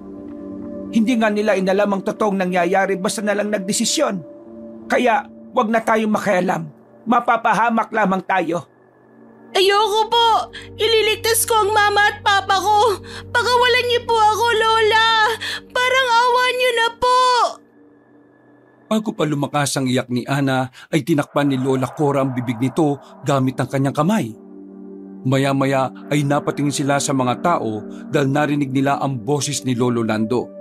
Sinasabihan niya mga kababaryo na huwag nang saktan ng mga hayop at kinukumbinsi niya na ordinaryong hayop lang ang mga ito na may kakaiba lang na itsura. Pero hindi niya nakumbinsi ang mga tao at ipinilit na aswang ang mga sigbin. Lalo pat nakikita nila ang mga ito na nasa bubungan ng bahay kung saan mayroong malubhang may sakit. Isang salot ang tingin nila sa mga hayop dahil namamatay ang mga may sakit kapag nakikita nila ang mga sigbin. Dahil sa pangyayaring yon, natatakot ang mga tao sa kanilang baryo. Kaya desidido sila na patayin ang mga hayop para wala ng katakutan ng mga tao. Kahit sabihin ni Lolo Lando na itaboy na lang ang mga hayop ay hindi siya pinakinggan ng mga ito at naggalit pa sa kanya. Pinag-isipan siya ng masama dahil sa pagkampi sa mga sigbin. Itinulak nila si Lolo Lando para hindi na makialam sa kanilang ginagawa. Wala nang magawa ang matandang lalaki nang muling saktan ng mga kababaryo niya ang mga hayop. Pinaghahampas nila ito gamit ang kanilang mga patpat na kawayan at latigong gawa sa buntot ng pagi. Sa bawat paghampas nila ay umaalulong ang mga sigbin na parabang nagmamakaawa. Pumaibabaw na si Ruben sa kanyang asawa para hindi ito masaktan ng husto. Dahilan at napaligiran na ang mga sigbin ng mga matatapang na kalalakihan. Hindi na nakatakas sa mga hayop. Walang awa silang sinaktan hanggang sa tuluyang bawian ng buhay. Niyakap na lang ni Lola Cora si Ana at isinubsob sa kanyang dibdib para hindi makita ang kaawa-awang sinapit ng kanyang mga magulang.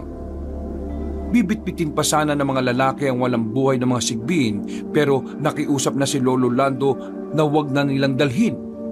Gusto ni Lolo Lando na ilibing ang katawan ng mga ito. Dahil sa pakiusap na matanda, umayag ang mga kababaryo niya. Nakumbinsi naman silang patay nang talaga ang mga hayop. Iniwan na ng mga lalaki ang sigbin kay Lolo Lando. Nang tuluyan ng makalis sa mga kababaryo nila, saka lumapit sina Lola Cora at Ana. Kinalagan nila si Ana sa pagkakatali nito. Umiiyak na nilapitan ni Ana ang mga magulang niya. Mama! Papa! Hindi ko po kayo nailigtas. Wala po akong nagawa. Pinatay nila kayo. Masasama po sila. Hindi naman po tayo pumapatay ng tao. Pero sila, pumapatay po sila. Mas malupit po sila kesa sa atin. Mama! Papa! Hindi pa po kayo patay. Gumising po kayo. Nandito po ako. Uuwi na po tayo. Aalis na po tayo dito. Gising na po. Patawarin mo kami, Apo. Para naman yon sa kabutihan mo. Alam kong naintindihan ng magulang mo kung bakit hindi mo sila natulungan. Ang kaligtasan mo ang gusto nila at wala ng iba.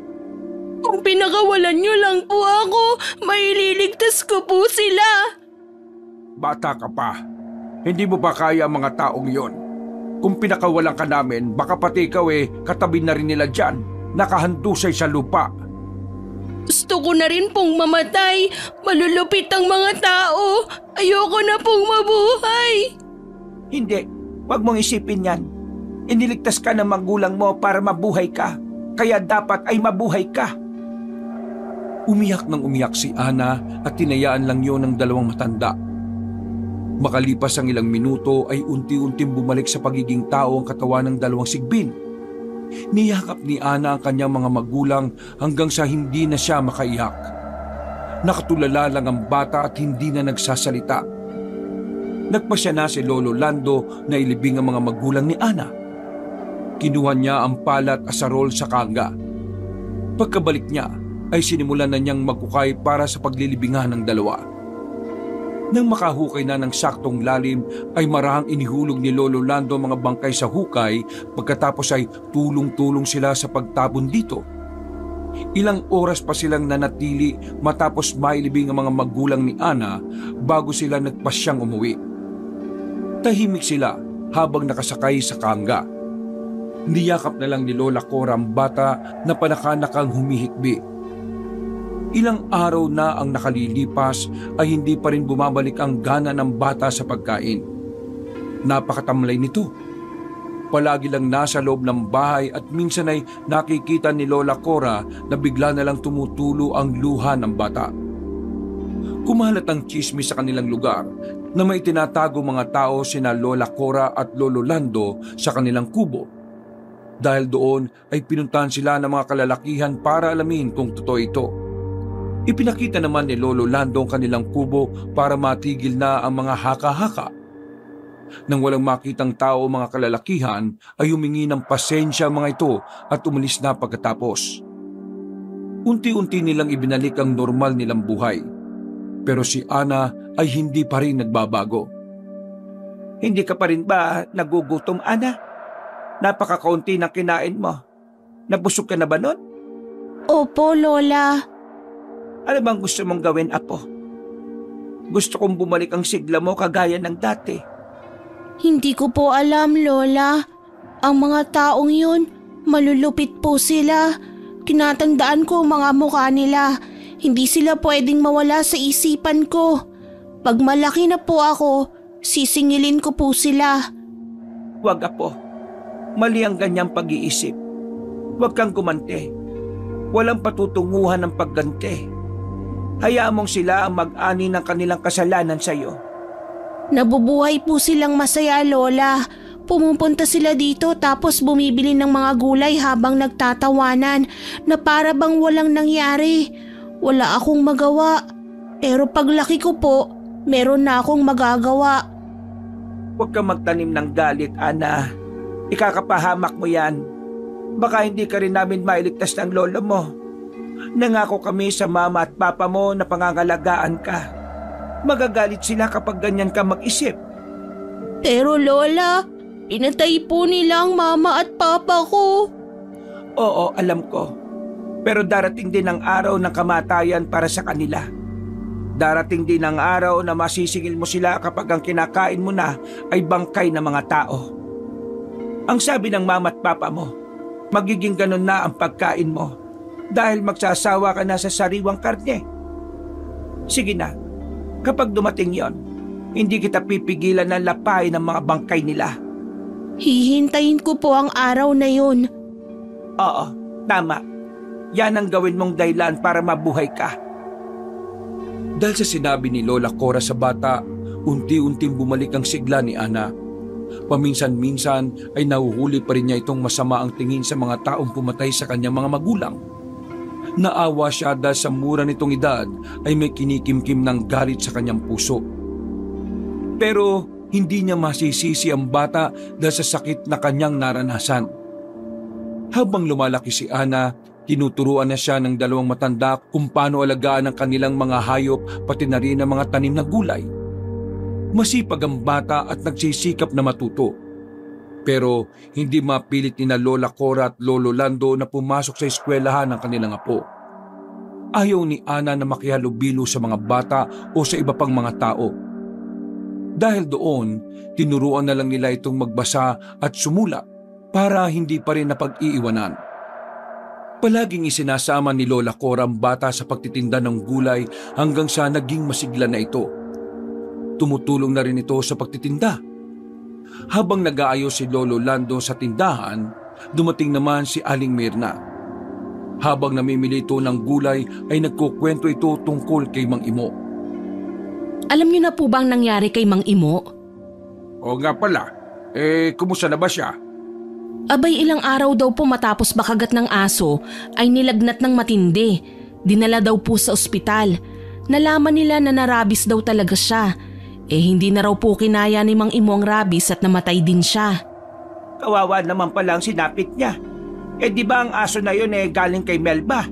Aba, dapat nilang patingin ang ibang aso nila, baka mamaya may dala ng rabies yan. Opo, Lola Cora. Kaya nga po inoobserbahan nila ang ibang aso. Tsaka dinala na daw po sa barangay. Natakot din talaga mga kababaryo natin Kung ano-ano na lang ang nangyayari dito. Siguro naman matatahimik na ang barangay natin ngayon. Ewan ko lang po ha. Sabi kasi ng manugang ni Aling Sonia, yung si Nancy po ba, di ba buntis po yun? Tuwing gabi raw may kumakalusko sa bubungan nila. Sabi nila baka aswang daw. Kaya hayun, gabi-gabi silang nagsusunog ng goma. Aswang? Di magro-ronda na naman ang mga kalalakihan dito sa atin. Siguro kaya kung ano-ano nangyayari dito sa atin kasi ang sasama na ng ugali ng mga tao dito Ang dami-dami na kasi mga chismoso-chismosa. Naku, si Lolo Lando naman oo. Hindi naman po nambibiktima ng chismosa ang mga aswang. Mga buntis lang ang gusto nila. Kasi ang sabi, yung mga bata raw na nasa sinapupunan pa ang gusto ng mga aswang. Kaya ikaw, Mirna, kung magbubuntis ka uli, huwag ka na munang maglalabas ng bahay, delikado. Si Lolo Lando talaga oo. Wala na ho akong balak magbuntis. Tama na sa akin yung mga anak ko. Tsaka masakit pa rin sa akin ang pagkawala ni Lala Iniisip ko nga ho na baka inaswang din siya Kasi sabi ng doktor, okay na siya sa huling pa-check up ko. Pinag-vitamins na lang dahil mahina ang katawan. Pero habang tumatagal ho lalo siyang nanghihina. Tapos yung aso namin sa bahay, laging umaalulong tuwing gabi. Pero kasi hindi pa ako naniniwala sa aswang noon kaya hindi ko pinansin. Nagsisi rin ho ako. Sana ay naglagay ako ng mga pangontra. Iba naman ang kaso ni Lala. Baka lang talaga mahina ang katawan ng bata. Nako, wag na nga ninyong pag-usapan ng mga namayapa na. Bigyan na natin sila ng kapayapaan. Oo nga po. Ay, babayaran ko na nga ho itong mga napili kong gulay. Palaging malulusog ang mga gulay nyo Hindi tinatamaan ng peste. Doon sa ibayo ang mga gulay doon, kinakain daw ho ng mga insekto. Pagaling lang talaga ang kamay ko sa pag-aalaga ng mga pananim. Saka, dapat kasi kinakausap nila mga tanim nila. Parang tao din yan Kailangan ng kalinga. Pagkabayad ni Aling Mirna sa mga pinamili niya, ay umalis na rin ito kaagad. Napailing na lang ang dalawang matanda dahil sa likas na kadaldala ng babae. Nang sumunod na gabi, nagising si Lola Cora para pumunta sa banyo. Habang naglalakad ay natapat siya sa silid ni Ana. Narinig niyang gising pa ang bata. Kumakanta ito na parabang nililibang ang sarili. Pero kinilabutan siya nang marinig ang kanta na yon. Inulit na naman ng bata ang pagkanta nito na may mamamatay. Pinasok niya ang bata sa silid nito para pagsabihan. Apo, bakit kinakanta mo na naman yan? At sa ganitong oras pa talaga? Sinabi na naming wag mo nang kakantahin yan, hindi ba? Lola, totoo naman pong may mamamatay. Ikaw na naman ba ang may kagagawa nun? Hindi po, pero naaamoy ko po ang mabango niyang amoy. Hanggang dito po ay naaamoy ko siya. Sumasama po sa hangin. Kahit po naaamoy ko lang, nabubusog ako. Sige, amuyin mo lang. Pero wag ka nang kumanta. Bakit pala hindi ka pa natutulog?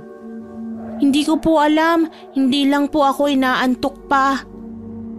Ilang araw pa ang lumipas.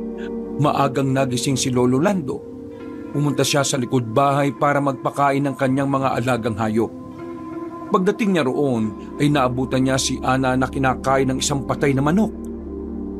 Ana, bakit mo kinakain yan? Pinatay mo ba yan? Hindi po, Lolo. Nakita ko po na patay na ang manok na ito. Bakit ka kumakain ng patay? Di ba sariwang karne ang gusto mo? Kung nagugutom ka, sabihin mo't nang maipagkatay kita. Saka, doon ka dapat kumakain sa loob ng bahay. Huwag dito sa labas, baka may makakita sa'yo. Nababanguhan po ako sa patay na manok, Lolo. Natakam po ako kaya kinain ko po. Sus Mariosip kang bata ka Mukhang nagbabago na ang panlasa mo. Tama na yan. Iwanan mo na yung patay na manok. Maligo ka doon. Umuwi ka na. Opo, Lolo. Kinahapunan, nakita ni Lola Cora ang asawa na malalim ang iniisip habang nagkakape. Nakatanaw ito sa labas ng bintana sa kusina. Ano bang iniisip mo, Lando? Mukhang napakalalim yan Cora, ang apo natin, mukhang nagbabago na ang panlasa. Bakit mo nasabi? Nakita ko siya na kumakain ng patay na hayop. Nasasarapan daw siya at nababanguhan. Mukhang nagiging ganap na berbalang na siya. Hindi natin ito mapipigilan. Pero anong gagawin natin? Natatakot ako para sa bata. Kailangan natin siyang turuan kung paano mag-ingat sa mga kilos niya. Ayaw ko nang maulit ang nangyari sa mga magulang niya. Ayaw kong danasin niya ang kalupitan ng mga tao. Tama ka. Tayong nagpapalaki sa batang yan. Kahit aswang siya, hindi siya nananakit at nanlalapan ng mga may buhay. Pero mga tao, wala silang pinipili. Basta halimaw sa kanila, papatayin nila. Turuan natin si Ana na maging maingat. Ay dapat talaga natin siyang turuan. Mula noon, palagi na nilang pinangangaralan ng bata sa dapat itong ikilos. Isinasama rin siya ni Lolo Lando sa tagumparte ng kanilang lupain para doon sanayin si Ana sa pakikipaglaban. Alam niyang matatanda na sila ni Lola Cora at hindi na nila magagawang ipagtanggol ang bata. Kaya naisip niyang turuan ito kung paano ipagtanggol ang sarili. Dahil sa likas na mabilis ang kilos ni Ana, lalo pa siyang naging mahusay dahil sa pagtuturo ni Lolo Lando. Pero kakibat ng mga pagsasanay na yon, ay mas itinuturo na matanda na dapat ay mangibabaw ang kagandahang asal at kabutihan ng puso. Lumipas sa mga taon, hindi na napigilan ng mag-asawa ang panginginain ni Ana ng bangkay. Kahit anong gawin nila ay palaging tumatakas ang kanilang apo. Hating gabi na at matyagang naghihintay ang mag-asawa sa pagdating ni Ana. Tumakas uli ito kagaya ng palaging ginagawa. Nagulat pa si Ana ng pagkapasok sa bahay ay nakaabang ang kanyang lolo at lola sa sala. Tumakas ka na naman. Hindi ka talaga masabihan ano? Talagang gusto mong patayin sa nervos ang lola mo? Lo, hindi naman po. Nag-iingat naman po ako. Oo, nag-iingat ka nga. Hindi ka mahuhuli dahil mabilis kang kumilos at kaya mo nang magpalit ng anyo. Pero hindi sa lahat ng oras ay suswertehin ka. Paano kung may makakilala sa'yo? Hindi po ako dito sa lugar natin tumatambay. Sa ibang sementeryo po ako kumakain, Lolo. Bastidyo kang bata ka. Lumalayo ka na nga ngayon. Hindi po kasi ako pwede dito sa baryo natin, Lola eh. Ay nako, sumasakit na talaga ang ulo namin sa'yo, Ana. Dapat talaga pinag-aral ka namin at doon ka nagtrabaho sa punerarya eh. Pwede po kaya tayong magnegosyo ng ganun, Lolo? Tsaka po sementeryo? Di negosyo ka. Hindi ka naman nag-aral. Pumunta ka na nga sa banyo at maligo ka. Opo, Lolo. Matulog na po kayo ni Lola. Ay nako, malaki na siya, Lando. Kaya na niya ang buhay niya. Halika na, matulog na tayo. Palagay ko hindi na natin siya kailangang problemahin. Matalinong bata yang si Ana. Kanina lang nag-aalala ka. Ngayon nakauwi na nga po mo Aba, bigla ka na lang naging ganyan. Sala sa init at sala sa lamig. Ay nako, talaga matanda ka ho. Sa susunod nga, wag mo na akong gigisingin ha. Nauudot ng tulog ko sa'yo Nananaginip na ako kanina tapos ginising mo pa ako. Oo na, mula ngayon hindi na kita gigisingin. Gusto mo, patulugin kita ng hindi nagdaan sa antok Ay sus, tumira ka na naman. Halika na dito, patulog na tayo. Hindi na nila inalala pa si Ana at hinayaan na nila itong magpasya para sa kanyang sarili. Lumaking matalino si Ana at maabilidad sa buhay. Masayahin din ito kaya maraming nakasundo na mga tao sa kanilang lugar. Pero alam naman ng dalawang matanda na bawat pakikipagkaibigan ni Ana ay isa lamang daan para makakuha pa ng mga pagkain kanyang kailangan. Hindi na nila ito pinigilan dahil alam nilang nang mapunta na si Ana sa kanila ay isa na itong aswang at hindi na nila mababago. Hindi naman nananakit ng tao ang kanilang apo. Kahit aswang ito, ang pagmamahal nila ay hindi na magbabago. Wakas.